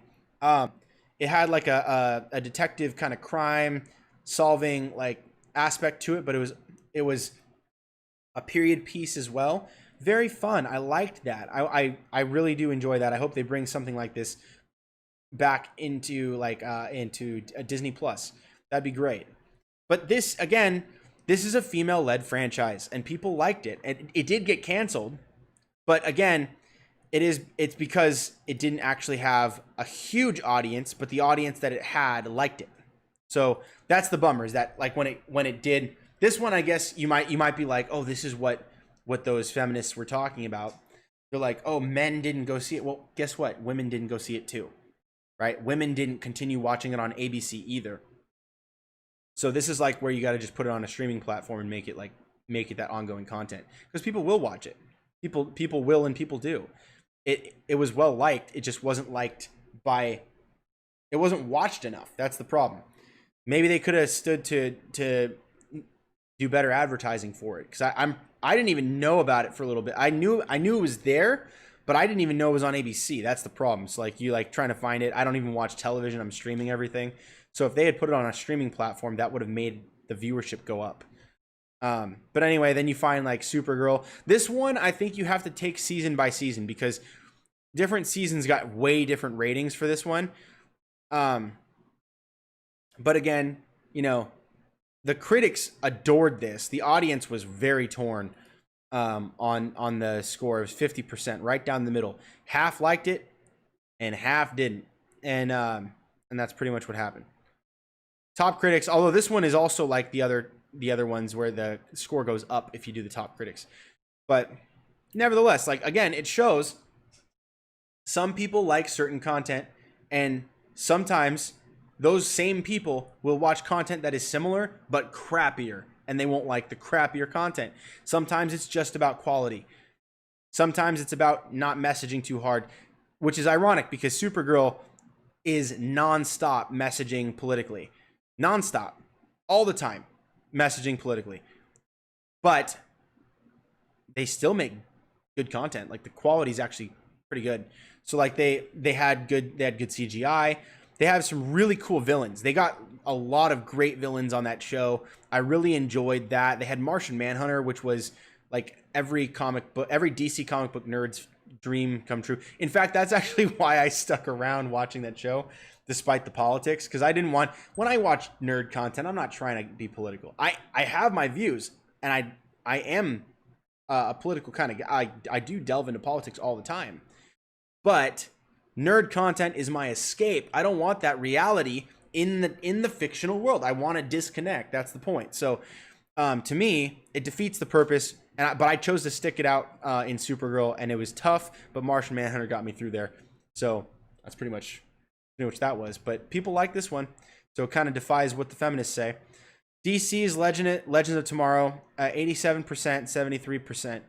The reason I bring this one in here, I know that it's ambiguously female-led. It's not, I mean, it shows here starring Victor, Wentworth, and Brandon. But the team lead is actually Sarah Lance. And she's actually the lead, and there's females intermixed with this one. So it's ambiguously male-female, very, very strong mix of characters, very different, diverse. In fact, that's kind of the point, is it's the diversity show here. But it's a good show, and people like it. 87%, 73%. They do some bonker stuff, tons of time traveling, lots of different characters pop in and out. It's really cool. And again, people like it. And so this kind of flies in that face. If people were racist, they wouldn't watch this one. In fact, if people were racist, they wouldn't watch any CW show for that matter, or any show at all ever. There's diversity in like everything. You have to go on an Easter egg hunt to find a show that's all white, all male. I dare you. Or even just one of those, all white or all male. It's like an Easter egg hunt. Go find it. You're going to have to go back like 10 years, 15 years, 20 years to just find a project like that. Unless it was intentional to try to point out something like that. And again, that serves the messaging of the diversity crew, right? So like, and no one's against that. And that's the frustrating thing that makes people get like red pilled, is they get told that they're racist when they know they're not. They're like, you're a racist, you're a bigot, you're homophobic. You're like, dude, I am literally none of those things. And then people won't accept that. They're like, yes, they are, you're a liar. And it's like, all right, I'm done with you guys. I'm going to the other side. And that's what happens. Marvel's Agents of S.H.I.E.L.D., 95% and 89%. This one, again, Clark Gregg is the lead. But Ming-Na Wen is the second. For the first season, Brett Dalton was kind of the third, kind of. But it was really about Chloe Bennett. She's like it's Clark Gregg and Chloe Bennett, and they're pretty much the two leads. And so Chloe Bennett is like the co-star. I brought this one in here just to show a very female-heavy show with diversity, has 95% and 89%, and is still ongoing. Technically, they haven't finished it out. I think they might have just done it, but there's rumors that it might come back onto Disney Plus in some fashion. But 95%, 89%. Top critics goes down to 90, but it's not a big deal. It's still a great score. 95%. G. Willikers, this is a great show. Now, people will watch it and be like, it's not for me. That's fine. But most people who watch it do enjoy it, at least from the critics and the audience scores. It's very, very good. Entertaining, clean. anyone can sink their teeth into the show. It's just enjoyable. And again, it's, you know, this one isn't a female lead. The last one wasn't a female lead. I mean, I guess kind of just depends on who you count as the lead, because I think technically it's Sarah. That's why I included her here. But either way, like, no one was like, ooh, a strong female character. Ugh, I'm gonna change the channel. It doesn't happen. That's not how it works. It doesn't happen. And it helps that the female characters in this show are pretty. It helps. But they're not hypersexualized, right? Like, they're not out there, like, you don't have them out there twerking like these sickos on Netflix are making these 11-year-olds do.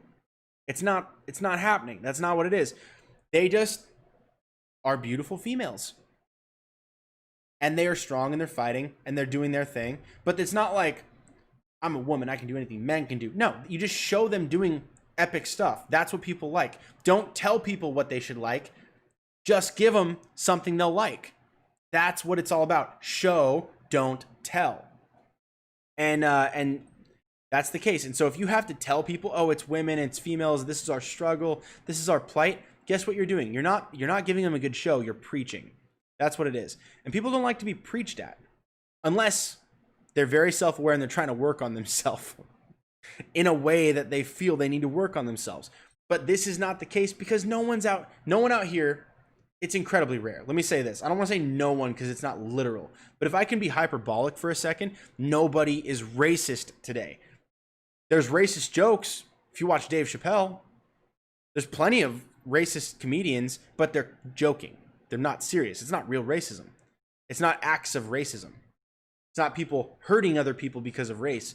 That's not the case. There are people out there that are that way, but they're hiding in the shadows. They're not you and me. They're not the people going to the theater. It's not what's happening here. That's not the case. These people are delusional. And I'm the one that they always try to blame for this crap, because they're like, you're a conservative, so you must be a racist. And it's like, well, you're clearly ignorant. You have no idea what you're talking about. This, for instance, my wife and I watched Mulan. People are not liking this Disney live action remake. And I actually thought it was pretty okay. I would have given it around a 75%. I think that's a fair score from the critics. 51%. Yeah, I think most people are going to give it a 50%, 51%. For two reasons. Even though this one was more original than most of the other Disney remakes, because they actually took the musical element out of it and made it more realistic, kind of Last Samurai-y, but for families. But they added in a character that was a witch, and which I think a lot of parents are going to have issue with for sure. There will be a lot of people that are not a fan of that element of it. But overall, I think it was a good movie. It's clean, and I would like to see more effort towards these kinds of remakes where it's a little more original, but also in a good way, like where it's more about the action, more about the adventure. And again, they didn't preach very much about this, but the character they added in there, the witch character, was kind of preachy. Like, she was trying to tell her struggle, and it's like, it's basically, I'm a strong woman and there's no place for us in this world. And that's why she's evil. Because men didn't let her be strong when she was strong. And it's like, okay, like, I would have preferred the original Mulan, but whatever.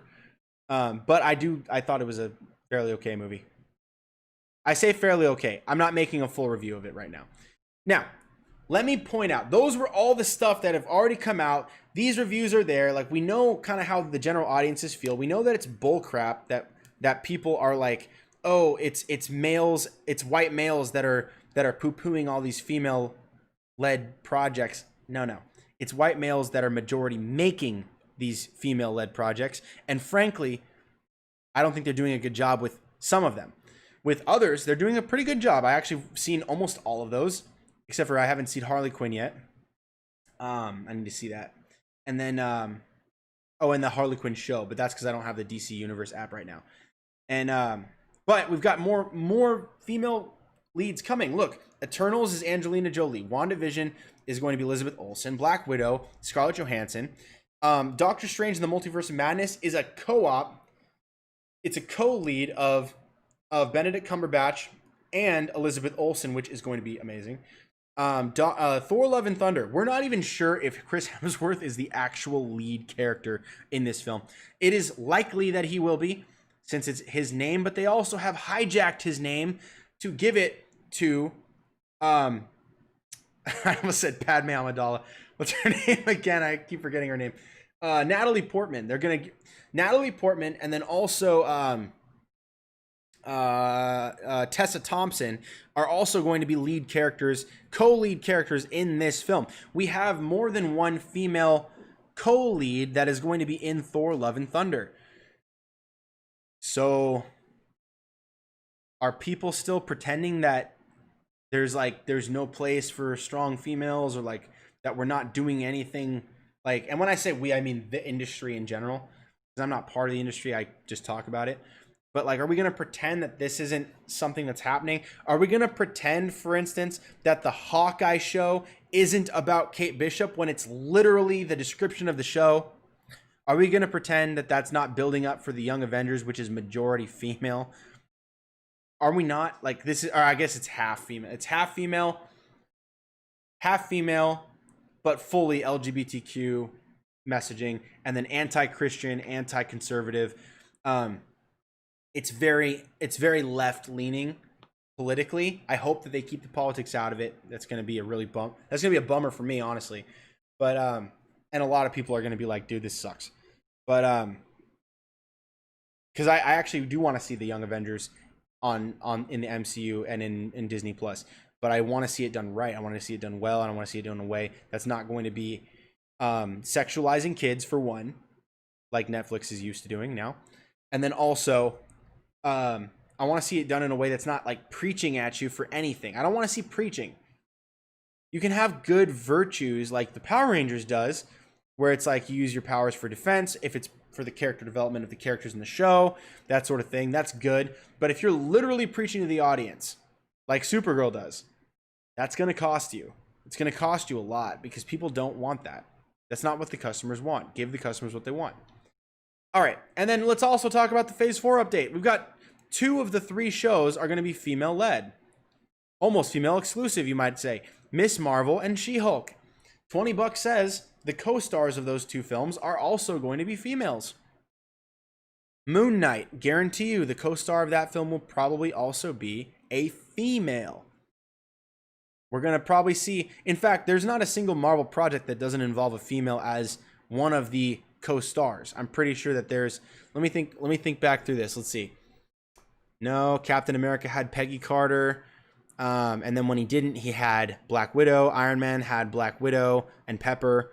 Everyone, let me see. Hulk had Betty Ross in his movie. Let's see, who else? Thor had Jane, of course, and also Sif, by the way. Sif is better than Jane by 1,000 miles.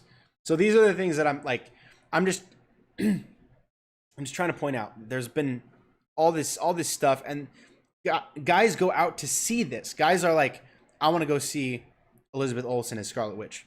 That's actually why most people are going to go see Doctor Strange too.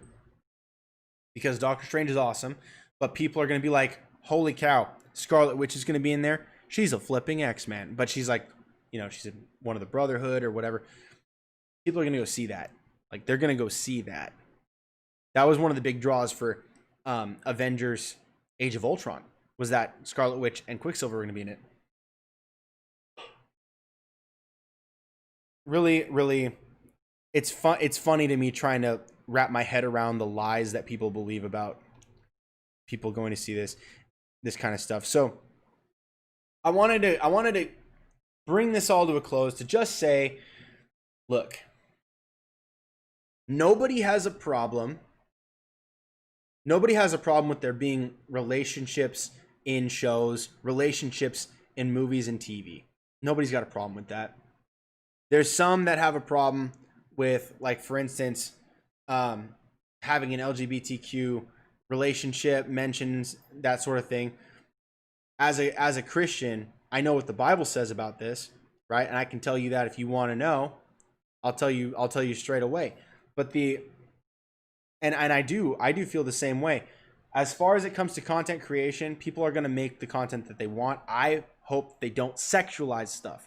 I don't want a straight relationship sexualized in a show or in a movie. I don't want a gay relationship sexualized, and I certainly, like Netflix has been doing, don't want minors sexualized. None of that. I'll have none of that. Please, no. None of it. I'm not playing games around with this stuff. Like, this stuff is a big deal to me. Like, it's a huge moral issue that needs to be dealt with. People need to hold Netflix accountable. That's not okay. Don't have that on your platform, or I won't be on your platform. It's not what I'm here for. And so like, for instance, if it comes out that YouTube is complicit in some sort of involvement with like human trafficking or something like that, I'm getting off the platform. I'm getting off. 300 and however many episodes I've already made, and I'm still getting off the platform. Like, I've made a bunch of episodes. I put in a lot of hours here, a lot of nights, a lot of days, tons of time of my life. I'm getting off the platform. If that's the case, I'm not saying it is. I don't think we have any reason to believe it is currently. We don't. There's no news. It's not even a rumor. I was just making an analogy, giving an example, fictional example. But that's how I feel about Netflix. If you're going to condone something that I absolutely am 100% opposed to, I'm not going to stick around for all the other stuff. I'm not going to give it a chance. Sorry, you don't get my money. That's the thing. It's my money. I get to decide what to do. It's your money too. So I'm not telling you to boycott anything. I'm not telling you to back off of Netflix. No, you do you. I'm just letting you guys know how I feel. So I wanted to make this, it's a long episode that I did. I know it's long. I think all this stuff kind of needed to be aired out and shown, because the reason I jumped around from this into the feminism thing is just because you find that these people, like Gary Conway came out saying that if you didn't support the what's it called, the Daniel Kibblesmith thing, the Daniel Kibblesmith comic book, that you were like phobic, and you're a xenophobe, and you're an evil person, and that sort of stuff. Really, like, condemning anybody who didn't like this trailer. Well, guess what? Nobody liked this trailer. This is a lie. 5.4 thousand liked this. Yeah, I bet those are the employees at Marvel. This here, 264,000, is representative of the vast majority of people, by the way, who like Marvel. These are people that came to this to watch it. And I guarantee you, most of the people that dislike this probably liked a lot of the stuff that's been coming out. Like, for instance, they had this big this trailer for a Thor comic that was coming out, like where they were merging worlds. It was like War of the Realms or something, I think it's called. A lot of likes on that video. A lot of likes. Not a lot of dislikes. This one is the opposite. And the reason for that is they're sexualizing kids. It's so easy to see when you look up the guy's name and you see that he's written children's books.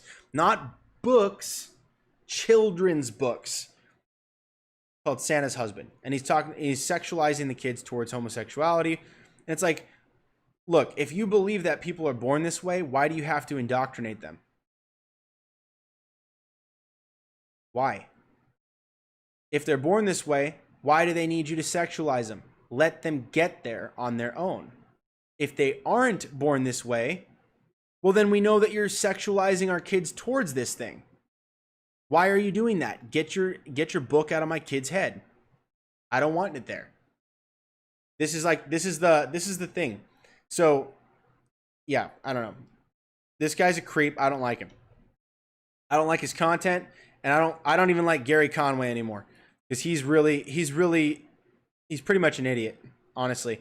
And all these people that are out here like, it's because of men, it's because of men, it's because of men. You'll notice it's like 3 or 4 people that are consistently posting all the time, and then there's a bunch of people like nobodies that are just I guess, retweeting that. They're not intelligent people. It's not because of sexism. It's not because of racism. It's not because of misogyny or anything like that. It's because you had terrible trailers. You destroyed your franchise by going from PG-13 to rated R. It sucked, according to a strong percentage of people, but a lot of people did like it. The problem is that no one's going to go see it if your trailers sucked and it's not the same demographic as the last film, and it already has a lot of negativity surrounding it because it just came off of the heels of a bunch of other feminist films that were blaming the audience for the poor performance, and then you get all this crap where people are blaming it in advance for it not doing well.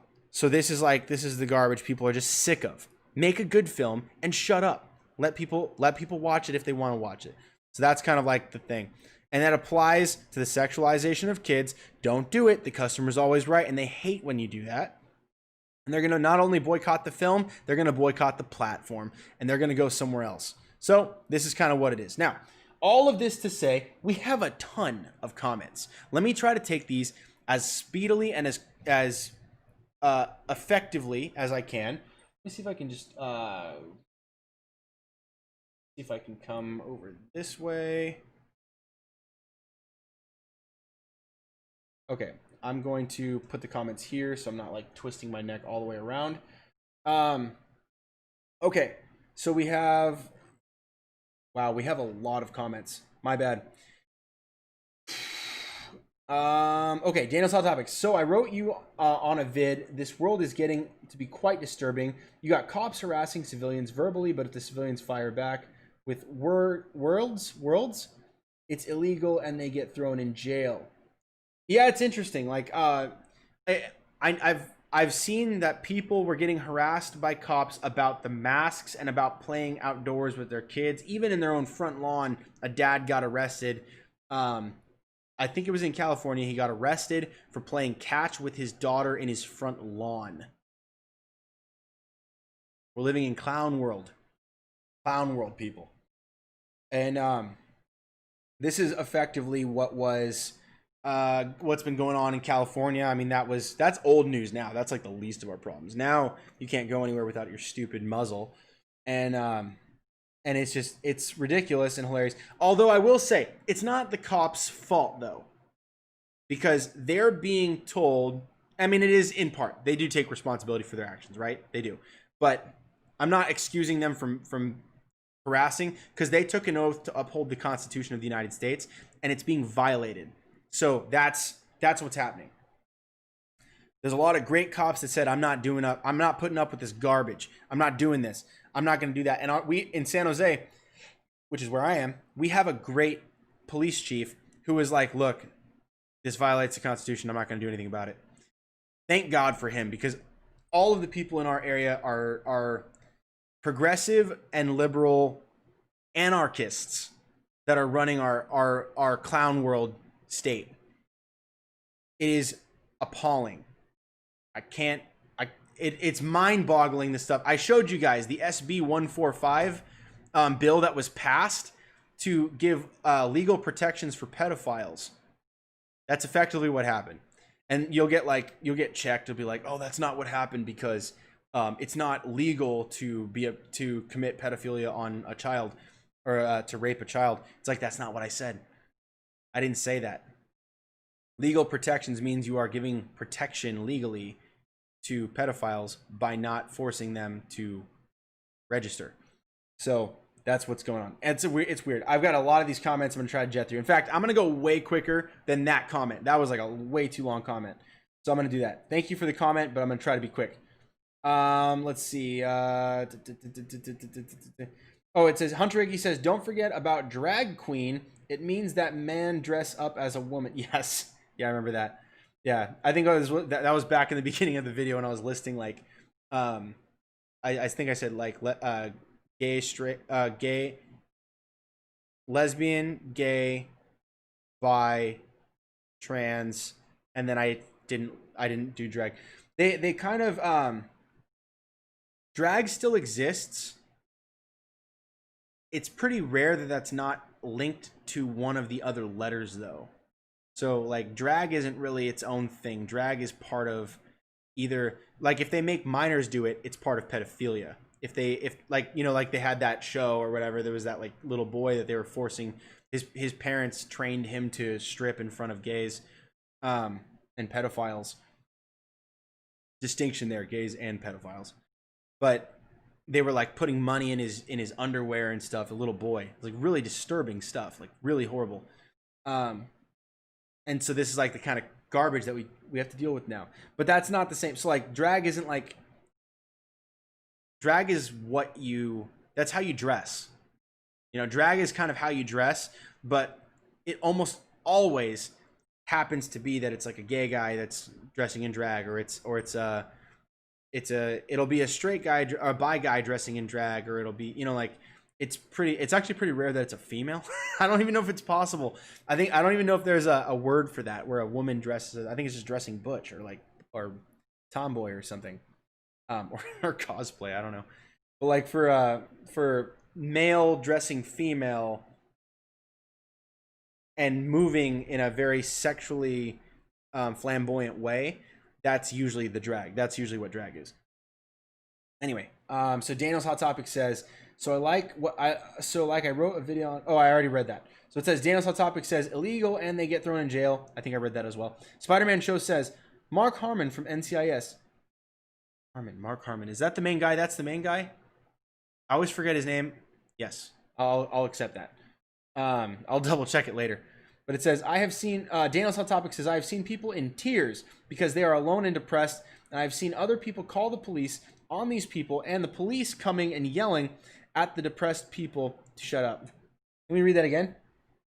I have seen people in tears because they're alone and depressed. And I've seen other people call the police on these depressed people and the people coming and yelling at the depressed people to shut up. Or they will be thrown in jail and they will die alone. Dang, dude, that sounds crazy. Like, what was that about? What was the depression about? What was all that? Was it because of the lockdowns? People are stressing out about the lockdowns. I think that was happening more or less, I think in Michigan. I think in Michigan with tyrannical governor Gretchen Whitmer. She was, we have a tyrannical governor as well here in California. But they say in Michigan, they were like, they had some of the strictest lockdowns in the country. And the people were just like, dude, we're done. We can't. Like, we're losing our jobs, we're losing our houses. People are out. I think there was even flooding. And then Gretchen Whitmer was like, oh, and you have to maintain social distance while you're homeless. It's like, shut up, dude. Like, you don't get to make that mandate. People are out on the street. Like, who are you? Like, and then they caught her at her lake house when she had mandated that nobody travel between their homes. She's a hypocrite as much as Nancy Pelosi. It's ridiculous. I'll get a little political with you guys today. Daniel's Hot Topics, you brought it out of me today. And yeah, so like, again, when the police get called, what are they being called for, right? If it's like disturbance of the peace in the night, or if someone's like, I think we've got someone that's dangerous, I'm really worried for my safety, they come out, they have to check it out, right? And that is, to the person that is innocent and not actually harassing anybody, they're going to be like, why are you bothering me, police officer? But they were called. So the job of the police is to respond to these calls and also to patrol. So if they see anything or if they're called to a scene, they have to check it out.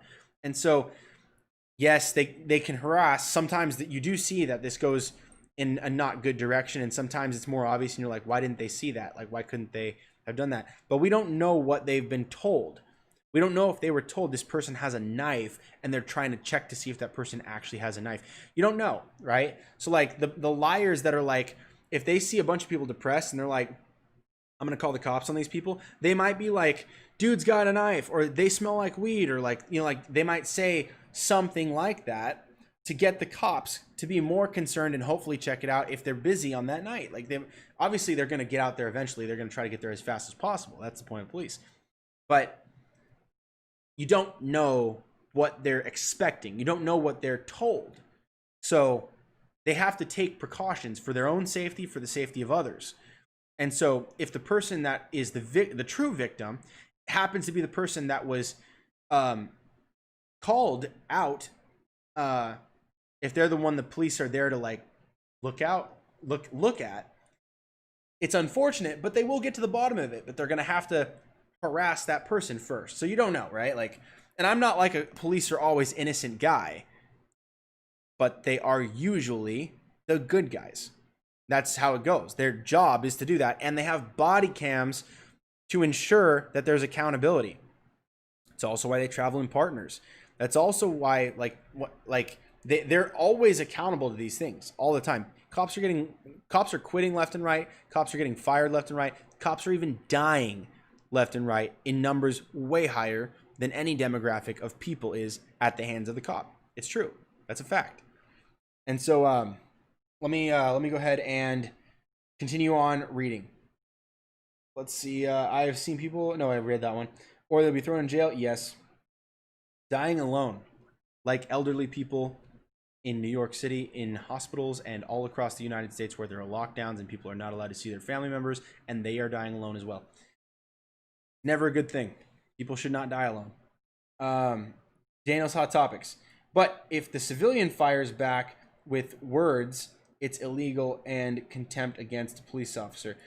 Contempt against a police officer is only something they respond to really if they have a reason to detect threat from you, or if they're there with to arrest you, or if they've stopped you for something and you're not complying. They're not allowed to arrest you for just calling them names. So like, I believe even saying something as egregious as F the police, something as disrespectful as that, they're not taking you in for that. That's not a thing. But what is a thing is if they tell you, like if for instance, if they pull you over for speeding, right? And they're like, license and registration, and then you're just like, man, F the police, and you don't give them your license and you don't give them your registration, you're not complying, right? So then they can say, step out of the vehicle, and then they can detain you. Now, that's not the same thing as a criminal charge. That's different. You can fight these things in court, but you have to get there. You have to make it there. So don't fight the police. Just go in, sign the paperwork, do your thing. Don't say anything unless you have a lawyer, I guess, if you want to go that route. But yeah, the idea is pretty simple. You know, it's like, and people aren't just getting arrested because of words. It depends on what the words are. Like if they say like you're dead, or I'm gonna kill you, or I'm gonna stab you, or I'm gonna shoot you, or I'm gonna hit you, those are threats, right? A threat or a call to action is different than just speech. Like you can't say, you can't yell fire in a crowded theater, because that is not just free speech. That's a call to action. You're telling people that there's an imminent threat that could take their life. Get out now. That's what yelling fire in a crowded theater is. It causes a panic. It causes people to stampede, and people can and will get hurt. Most likely will. And that's why it's illegal. That's actually a crime. You can't just yell fire in a crowded theater. Do you know when it isn't a crime? Is if there is a fire. If there is a fire and you yell fire in a crowded theater, it's not illegal. But you can't yell fire in a crowded theater if there's no fire, because it's not free speech. You're actually causing public panic and mayhem, and putting people at risk of injury. So that's why you can't do that. You also can't threaten a police officer, because then he has the right to defend himself. He probably will, because they get shot at and threatened all day long, and you just weren't there for it, so you have no idea. But that's also part of that. So that's the reality of what happens when you see someone that goes, like, for instance, and I don't want to just jump to this. I will, because it's part of this conversation. If you look at the full details, there's more than 2 videos that you can look at for this scenario, and I'll say what it is after I get to some of the details, because I know some people will not be rational. They will not think. They will not consider. They will just say, how dare you? You're whatever. You're, you know, a bunch of irrational stuff that is not true, not consistent with my character or who I am, not what I believe. But you have people that are dogmatic like that are not willing to ask questions and think, or even look at alternative data or the current data, the actual data.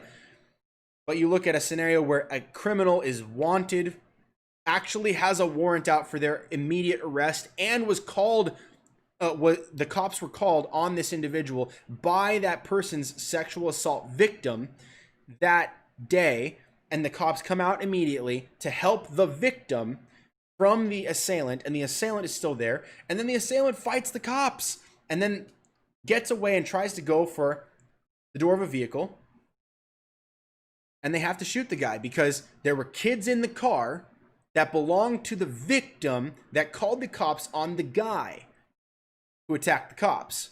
So now they not only know that he has a violent criminal history, he's also allegedly sexually assaulted this woman who called the cops on him, but also her kids were in that car, and this man who just fought the cops with a violent history and sexual assault history is now about to kidnap these kids. They have to shoot the guy.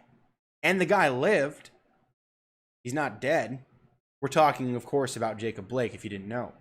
That's the scenario. That's actually what happened. And I was like everybody else. I was like you guys. I was like, oh my gosh, this is horrifying. You see a guy and he's just like, all they showed in the first clip was a guy reaching for the door and getting shot. That was all they showed because they knew that would draw an immediate emotional reaction from everybody. Which is how the media makes money, by the way.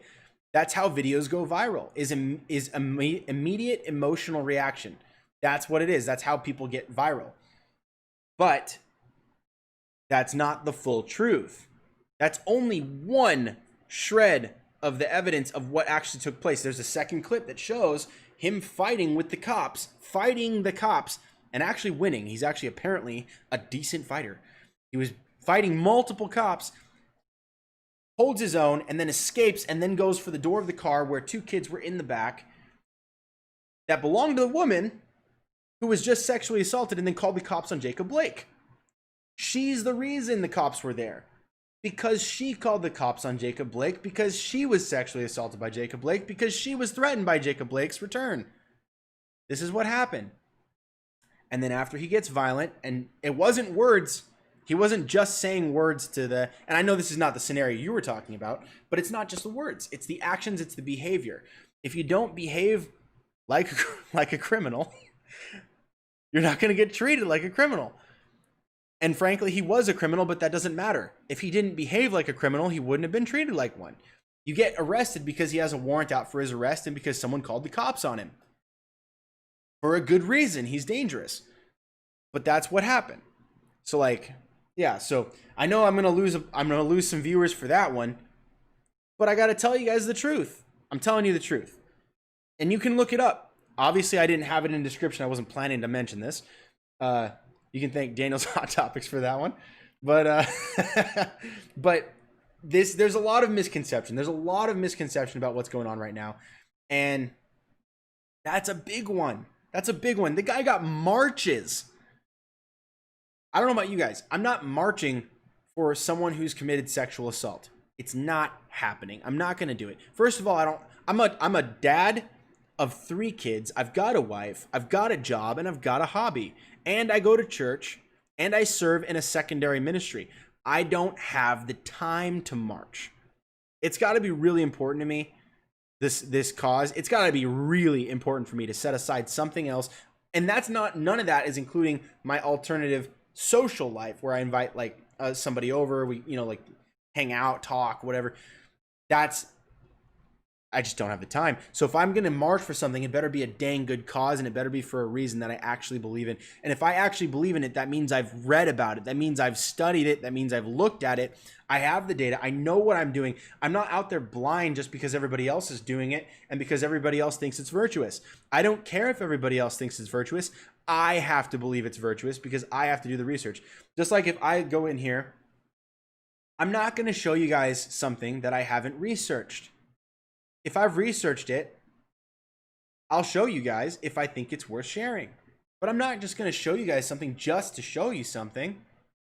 That's not how I operate. That's why I haven't been making videos. That's why I've been offline pretty much for most of this time period. Daniel's Hot Topics can tell you he's one of my most loyal fans. He's always here. you're always here, bro. Like, I know you're still here and it's late, but you know, I haven't been making these videos because there's not a lot to share. No, there's not a lot of great content that's coming out. There's more stuff that's just recently come out that I do want to talk about, and I do want to go back over some of the DC fandom stuff, do individual videos for things that are shorter. I'd like to do that more. But really, there hasn't been a lot of worthy movie news. Most of it is like, oh, this has a new release date, or oh, this got delayed again, or is this ever going to happen? It's like, I stopped, and I'm not ragging on it because he's got to do what he's got to do, but I stopped watching the John Campea show because of that. It's like, it was all fluff. And it's like, none of this is interesting. None of it was like tangible. And that was for a period. I just got off the habit of watching. I love his show. His show is one of the reasons why I wanted to start doing my show. Because I love it so much. I actually do still love it, but I just haven't been watching because this is a dead zone. I can read the news myself. I do read the news myself. So when I see that there really isn't a lot of news, it's really hard for me to get excited about watching an hour of something that I know isn't really hard news, or it's not interesting news. It's not very interesting. There's some stuff that comes out, picture releases. I think we're going to get a trailer for something this week, The Mandalorian, I think it is. We're going to find out. But I would love to I'd love to see more things like this. So do the research. Learn to do research, whether it's for movie news, whether it's for real world news, whether it's for controversial stuff that your friends are 100% on board with and they don't want you to have to do any research for. Do the research anyway. Find out for yourself. Like, why, like, if it's really important, why should you just trust? Don't just trust. If it's actually important in any way, you have to know for yourself. Do the research. And that's kind of what I'm trying to do here.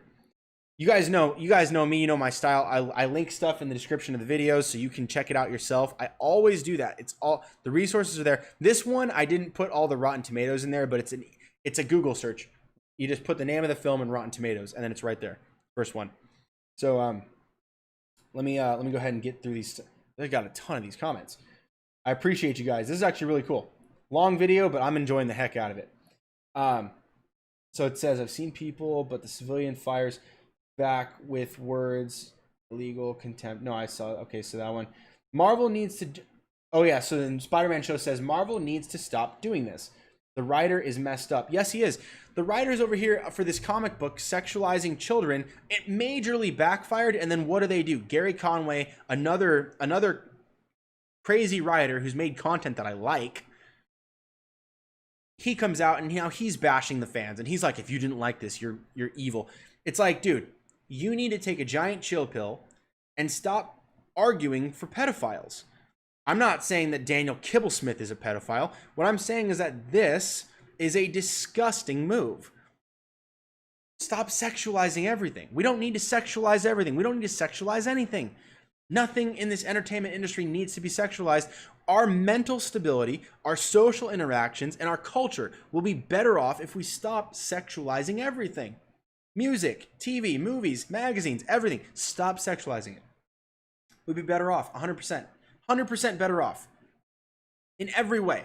Morally, spiritually, culturally. We'd be grounded in science once again.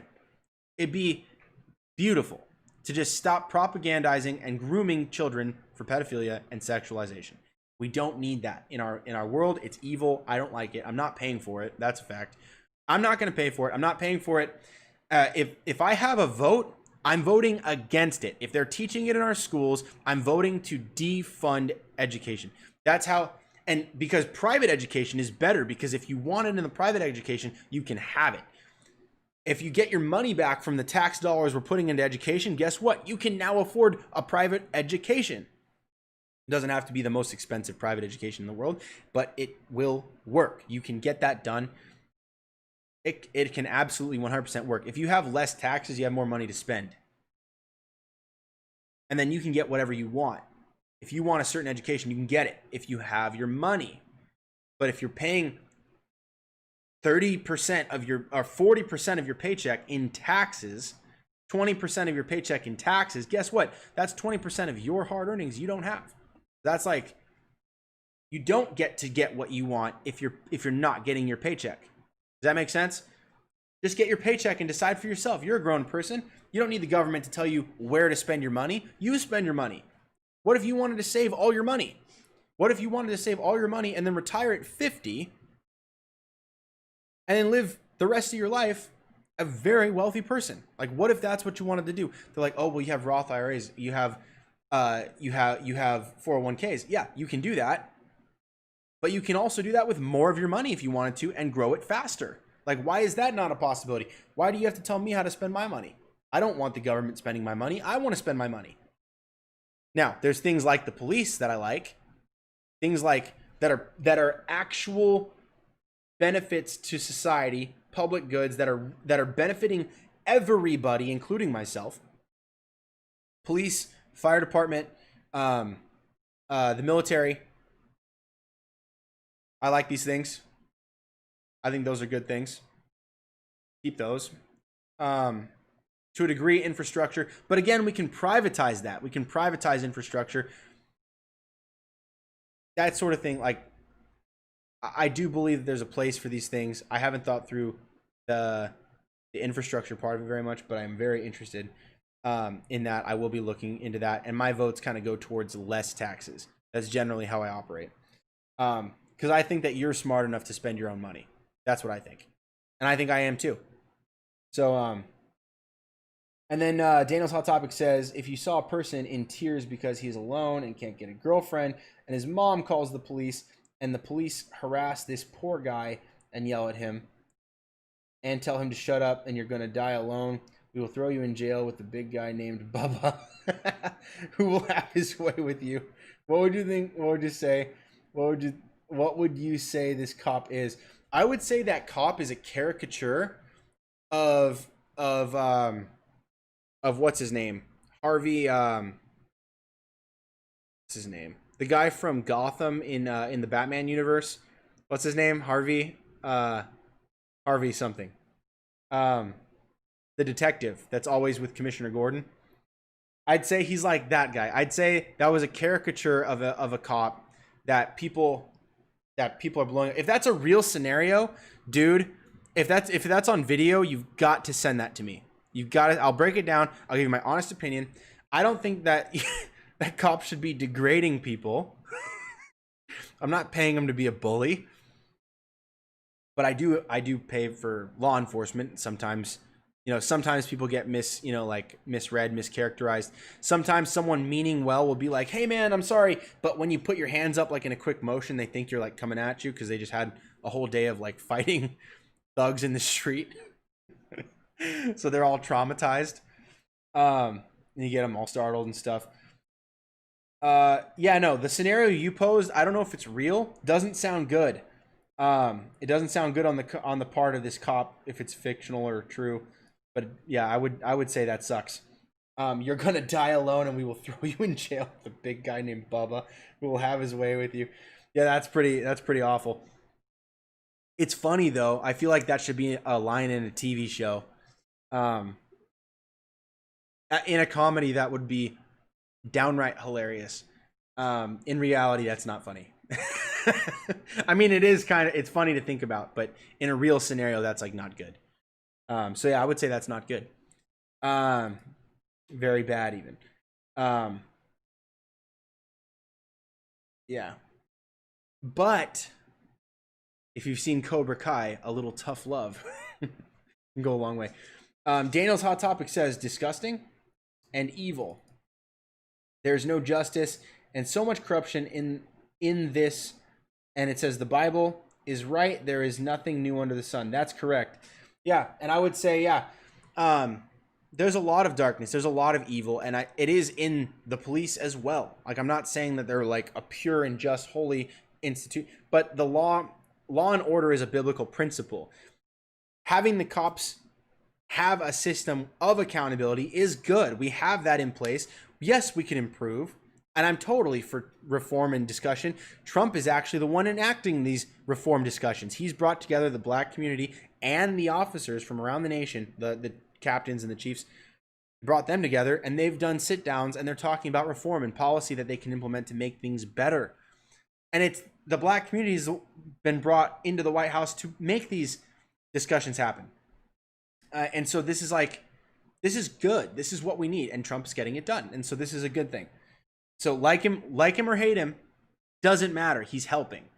That's good. If let's say, for instance, your worst enemy saw that your car broke down and he came over with his tools and he was like, listen, I don't like you, but I'm going to fix your car.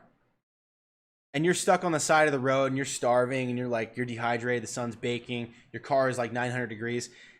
Would you be like, I don't like you, I don't want that, don't fix my car? Or would you be like begrudgingly like, oh, okay, all right, but make it fast?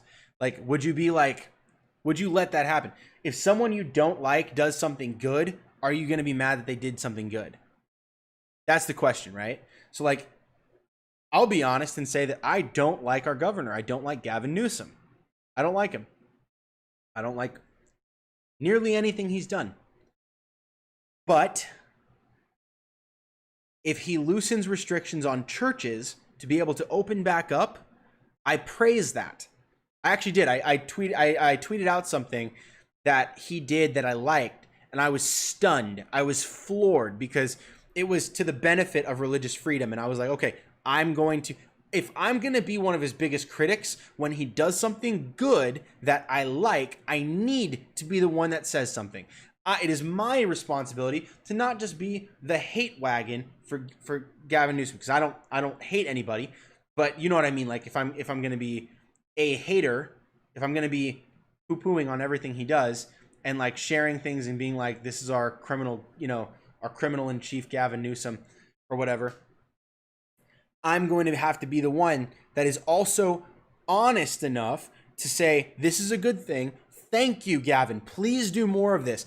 I hope we see more of this.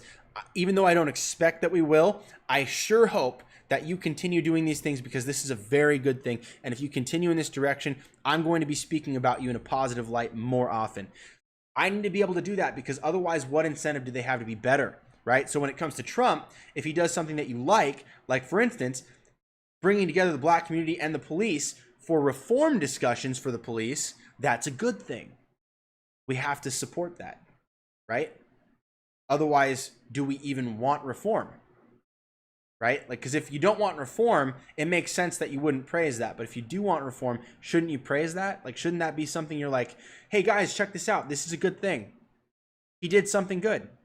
That's a good thing. So that's like, you got to praise what is praiseworthy, and then, take big social justice steaming dumps on the things you don't like. And again, I'm not for social justice, like as a general concept of the way they present it in the films and movies and stuff. But I do want justice for everyone. I want justice for the black community. I want justice for whites. I want justice for Mexicans. I want justice for Asians, because I like law and order, because I like blind justice. I don't care if a white guy and a black guy get arrested and both of them resist arrest and both of them get beat up by the cops because they were resisting arrest. That's equal treatment, dude. Don't resist arrest. I'm not going to resist arrest because I'm not an idiot. I know, I know the sweet, beautiful lessons that Chris Rock taught us all in his comedy sketches. You don't, and by the way, my parents taught me that before that, but you don't resist arrest. You submit to authority. They might take you in. You deal with it. You deal with the consequences. You sign the paperwork. You say, no, sir, I'm not guilty of this. If you're not, if you are guilty, you better confess, because they're going to find out. But if you're not, and you're wise enough to not commit a crime, they're going to find out. They're going to find out eventually. But just go with them, submit, say, yes, sir, no, sir. If they say your hands on your head, you put your hands on your head. You don't go, oh, what? Oh, man, no, I don't want to go in. I don't want to. None of that. None of that. You'll get shot. You'll get killed. If they think that you're going to be if they think that their life is at risk, and if you're like, oh man, you're reaching in your pocket for your cell phone, but you just threw a punch at one of the cops, guess what? They're probably going to think that's either a gun or a knife, and they're going to shoot you. So don't be an idiot. Don't resist arrest. Just get arrested. Learn how to get arrested. That's a big lesson in life. If you can learn how to get peaceably arrested by submitting to the authority of the officers, even if you don't like them, you'll be okay. You'll get arrested, but you'll get let out if you're innocent. And if you're not innocent, then you deserve to be arrested, and you'll be arrested, but you'll live. You won't get beat up. That's the thing. So like, you know, it's behavior. It has nothing to do with anything else. It's behavior. So, and yeah, so let me see. I hope our Lord. You got a comment here that it asks me if I want to show or hide your comment. Let's see. It says, I hope our Lord. I don't know if I want to read this one because I love you, bro. Daniel's Hot Topics. This is a funny one. Hang on. I'm going to read it in my head. Just give me like 5 seconds.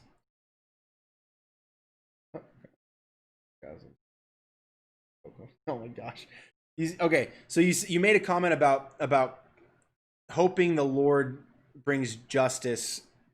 You said it in a different way, but brings justice against the cops that bully these people, these depressed people. Look, it's not the cops' job to know whether someone is depressed or not. It's their job to make sure that people aren't committing crimes. And if they are, then they're supposed to intervene. If a cop is bullying someone, I'm 100% with you. That's not good. That's not good. Don't bully that person. And I'm with you there. That should not happen. That's not what they're there for. That's not what we're paying them for. And it's not helping. But if the person was committing a crime and they're getting arrested, maybe they're trying to give that person. And again, I don't know the scenario you're laying out. Is it real? Is this hypothetical? I don't know. But I'm not for bullies. I don't like bullies. But cops aren't bullies. Cops are law enforcement. There is a difference. Let me go to the next one. Cops are on a power trip. Most cops are former high school bullies. That's not true. Most cops are not high school bullies. That's not true. There's no evidence to support that. That's a theory brought on by people who don't like the cops. It's not true. People who get arrested get disgruntled. It's true. People who get locked up end up getting disgruntled. It's not the cops. And there are plenty of high school bullies that do become cops, I'm sure. There's a lot of people that were that way, but there's a lot of people that are sweeties and angels that join the cops, bright-eyed and bushy-tailed, that wanted to help out and serve their communities. But there's also a lot of normal dudes, like normal dudes that just have they have their problems. Everyone's got I got my problems. You got your problems. And when you become an officer, you do have a degree of power, but there's also a lot of accountability. And if you get ruined as a cop, you're not working. Like, you're not going to get a job outside of security or like at McDonald's. Like, you're going to be kind of boycotted. Like, people, like, there's a lot of people that already have animosity towards the cops that are business owners. It's like, you're not, you're going to have a tough time. Like, it's not like cops are just this evil entity that are mean to people because they like it. That's not the case. So I would disagree with you on the bully thing. Like, yes, there are some, but no. Like, I don't think it's, when we say like most cops are former high school bullies, there's no way to verify that, and that's not true. Like, I'll say that that's not true, and you can't prove that it's true at this time. If you can prove that it's true, show me the evidence. But I think that that's a statement made from a sentiment that you've subscribed to. And I don't think that there's evidence for that. Being on a power trip, though, yeah, you can say that. You can say that a lot of cops are on a power trip. They have been given more power than the people as far as authority to arrest, authority to enforce the law. In fact, they have a monopoly on that. They have but we pay them for that. That's the thing. We designate them to do that because we don't want to be the ones putting our lives at risk against criminals who are also, they're the bullies, is people, criminals, people that are not cops are bullying other people. They're stealing their stuff. They're raping people, women, children, kidnapping people, breaking and entering, destroying property, committing arson, lighting stuff on fire, which is arson. Criminals. People that break the law, that put other people in danger, they're the bullies. Cops are the ones that we designate to stop them. They're the heroes.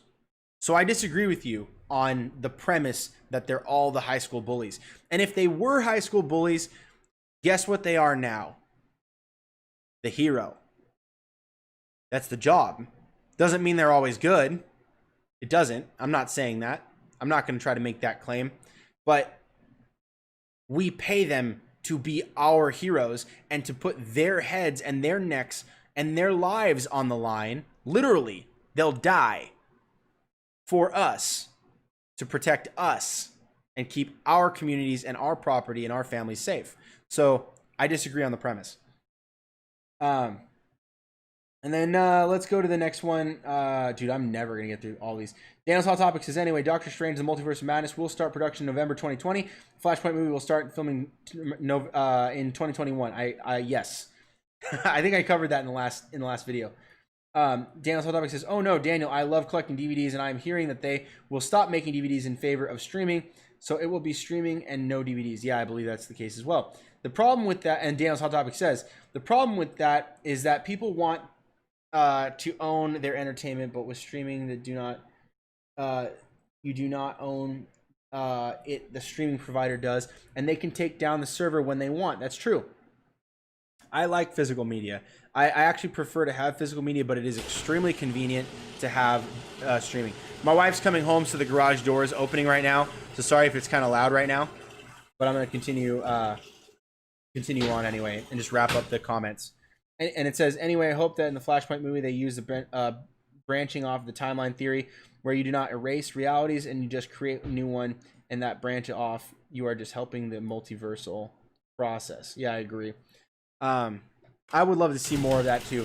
I think they will do that with Batman. It's all right. Hey, sweetie. We're live. And so, and then it says Daniel's Hot Topics. Also, I'll be in just a second. I'm just trying to wrap up the comments. I'm recording way later than I normally do.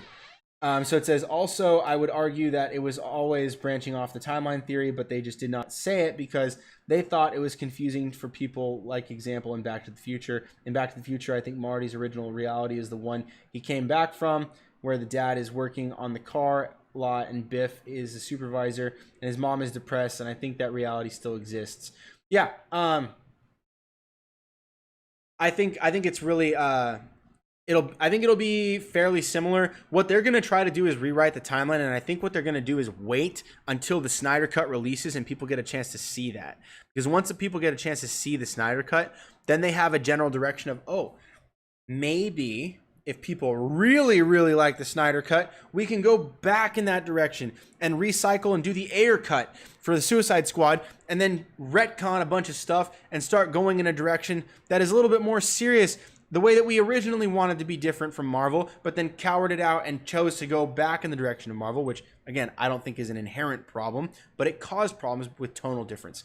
So I think it'll end up creating a multiverse for options for the writers, and we'll find out where it's going to go. Let me see. Finally, go to Flash Earth 99, 89. Let me see. All right, no more comments because I don't think I'm ever going to be able to get through all this. Yeah, just no more comments, please. I love you guys. Thank you, Daniel's Hot Topics. But I gotta wrap this up. We're at 2.5 hours. So it says, where to go? Or going to Batman and Robin universe and meet George Clooney's Batman. They may want to put those movies in their own universes, which would make it more interesting. I would like that. I'd love to see more of that kind of the older content get revitalized, even just come back. Like, I would like for them to do like maybe a live action Will Arnett Batman TV series done in the same spirit as the 1966 with Adam West, right? So you have a little bit more of a family friendly, kind of detective-y, old-timey style Batman, but instead it's Will Arnett, and you actually get Michael Cera as Robin. Like, you can literally do Lego Batman live action in the style of a TV show of 1966 Batman and Batman. That'd be so fun to me. Like, just go fun, funny, and adventurous, lighthearted. I would love that. I would absolutely love that kind of content. And then Daniel's Hot Topic says, finally, we could see the Flash go to Earth 89 and meet Michael Keaton's Batman, the Bat himself, the legend. I miss him. And he said, I have not seen him since 1992, but I hope they won't explain what he has been up to. Yeah, I would love to see Keaton as well. I think what they're doing there is they're going to take him to 89. They might even bring him back, or we might find out that they're using Keaton in a way that is in the Batman Beyond kind of storyline. They might even put Batman Beyond into the 89 universe. So that way Terry McGinnis ends up being inside of the 89 universe. That way you don't have to move Michael Keaton. You just put Terry McGinnis in that timeline. That would be sick. I would love that. Plus, it comes out of that 1980s kind of like tough guy rocker vibe. And Terry McGinnis totally fits in that kind of like the Batman Beyond style was very heavy. It was like a heavy metal Batman type of like epicness. I don't know how to describe it, but there's like, that's kind of how I see it. And I think it would work really well with Keaton too. So as older Batman. And then it says, Dance on Topic says, all these years because less is more, the less we know, the more interesting and mysterious it is, the more we go back. It's like Michael Myers in Halloween franchise. We keep coming back. Yeah. And then it says, because we do not know what made him the way he is. Message retracted, message retracted, message retracted. Stuff. And then you say to me, they finished Agents of S.H.I.E.L.D., but they did not connect it to the MCU. And they said they would. They always say they would, and they never do. So, like, if they say they're going to connect it, it's usually a very loose connection and not reliable, and it's not anything that's tangible for upstream connection. It's always like a downstream it'll always be a downstream connection or a loose upstream reference, barely a reference. That's usually what happens. And then Daniel's Hot Topic says, Daniel, are you excited for Star Wars The Mandalorian Season 2? Heck yeah, dude. Dude, that's going to be so cool. He says, I'm excited and Season 3 will start filming in October. So there was a poster released for Season 2, and we will see Tamara Morrison as Captain Rex. Ever since I saw Tamara Morrison as Jango Fett in Star Wars Attack of the Clones in 2002, I thought this guy was super cool, and I wish he was a good guy, and now he is. Captain Rex is a clone of Jango Fett, and he is a good guy, and he will also be Boba Fett as well, and I think that he will become a good guy in time. I don't think that Boba Fett will become a good guy. I think what will happen is he'll get hired by a good guy. That's probably what will happen. So Boba Fett won't be good. He'll be hired by a good guy. And then what will also happen is probably he'll have an inherent Mandalorian connection with Din Djarin, the Mandalorian. But it'll be different because Din Djarin, he was one of the foundlings. Boba Fett is kind of, sort of, in that realm, but Boba Fett was not Mandalorian by birth. He's a clone of a Mandalorian, but he himself was raised on Kamino and then again on his travels with Jango, eventually ended up back on Mandalore and then fought his way to becoming the Mandalore, the ruler of Mandalore. And so he earned his stripes by defeating the Mandalore, just like how Darth Maul did. Darth Maul did that as well. And so he became Mandalorian in that way. Bit of a backwards way to get there, but he did it. And Tamara Morrison is flipping awesome. I love him. This is the latest I think I might have been live. I think this might be one of the latest live streams I've ever done, and the longest. 2 hours and 33 minutes is a long time to live stream. But we have I can't wait to see Captain Rex live action with Tamara Morrison. That'll be so flipping cool. Captain Rex, I just love that character so much. Clone Wars and Rebels, he's fantastic. He's just genuine good. He's a soldier. He's loyal. And he's just a beast. And it'll be interesting to see what if we end up getting Boba Fett versus Captain Rex, and it's both played by Tamara Morrison. That'd be so sick. I'll be over the moon. I'd be hands up. I'd be like, okay, just take my money. I'm buying all the toys, getting the Funko Pops. Let's do this. And so yeah. So then, I fully agree with you there. He's Legiticus, Chapter 6. The Spider-Man show says I'd cast Mark Harmon as the Wizard in the MCU or the JSA Flash in the DCEU. Let me just take a look.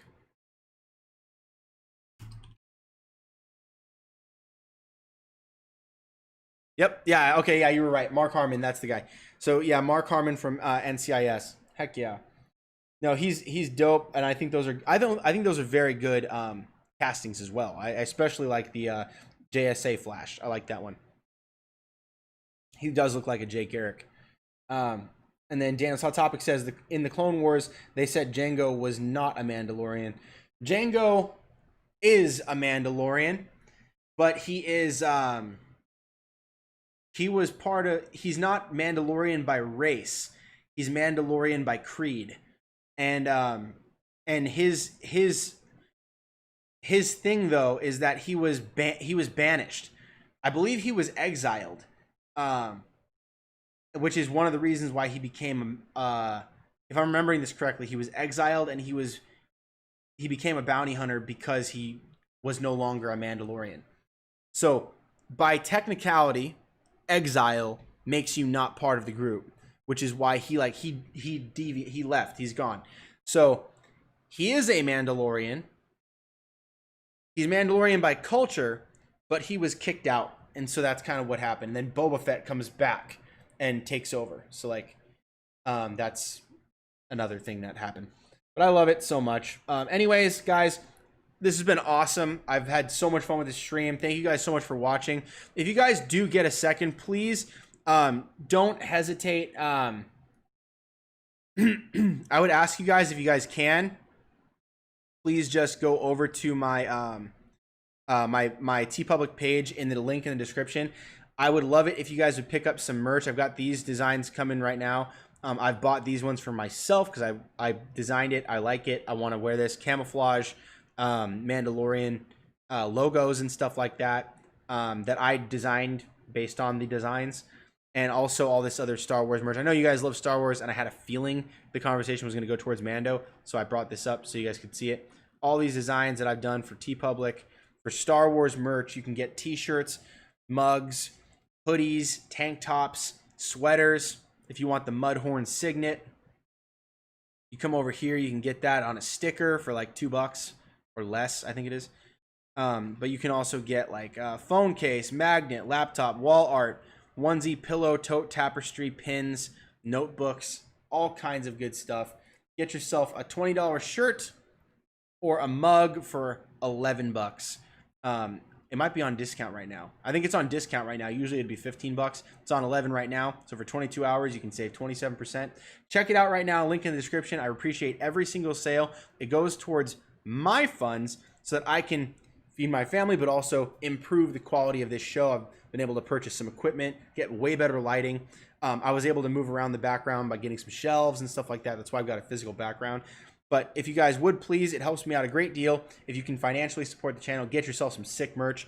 I don't want you to just donate money. I want you guys to get something. So walk away with one of my designs and get yourself like a tank top or a t-shirt or a sweater or a hoodie so you can feel legit. That'd be great. And thank you guys so much for your support. If you guys don't mind, please make sure to like this video by clicking the like button. Also, make sure to share it with a friend. Comment down below. I love your guys' comments. I want to take as many of those as I possibly can every single time. I love doing these videos in the live so I can interact with you guys, get my raw thoughts, get your thoughts. We can have these discussions. And if you guys need any prayer, there wasn't any requests for it, but I do want to pray you guys out and just leave you guys with one quick word before we go. The quick word is this. Matthew 22:36 through 40 in the Bible, in the New King James Version, says, "Teacher," speaking of Jesus, guy's asking Jesus, he says, "Which is the greatest commandment in the law?" And Jesus said to him, "You shall love the Lord your God with all your heart, with all your soul, with all of your mind. This is the first and great commandment.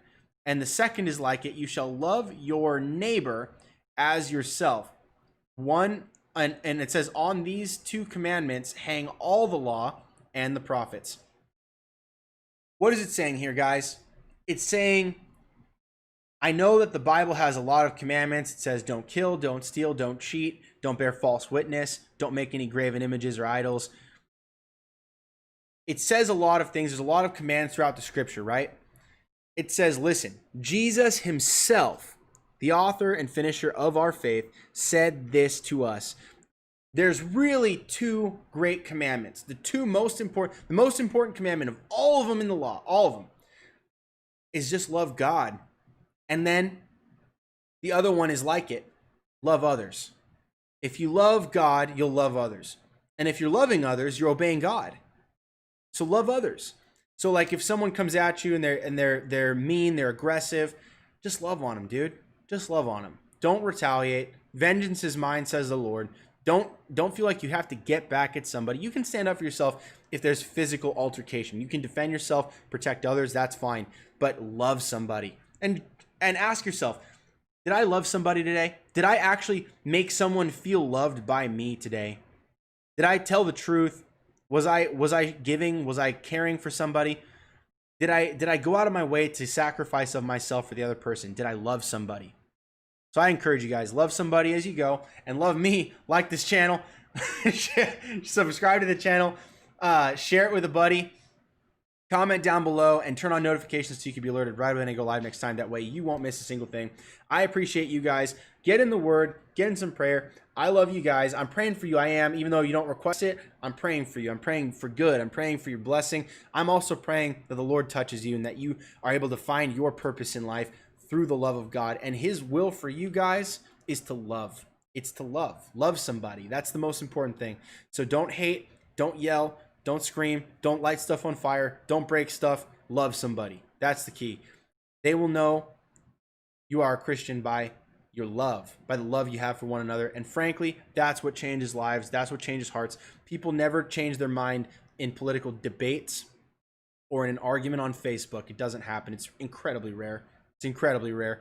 You know what does change hearts and minds is love. When someone loves you and you feel that they actually cared about you, they did something for you, or something happened where you were like, man, I felt impacted. That's what changes hearts and lives. And that is what it's all about. So love God and love others. Love somebody. You guys have a great rest of your night, and I'll see you guys next time right here on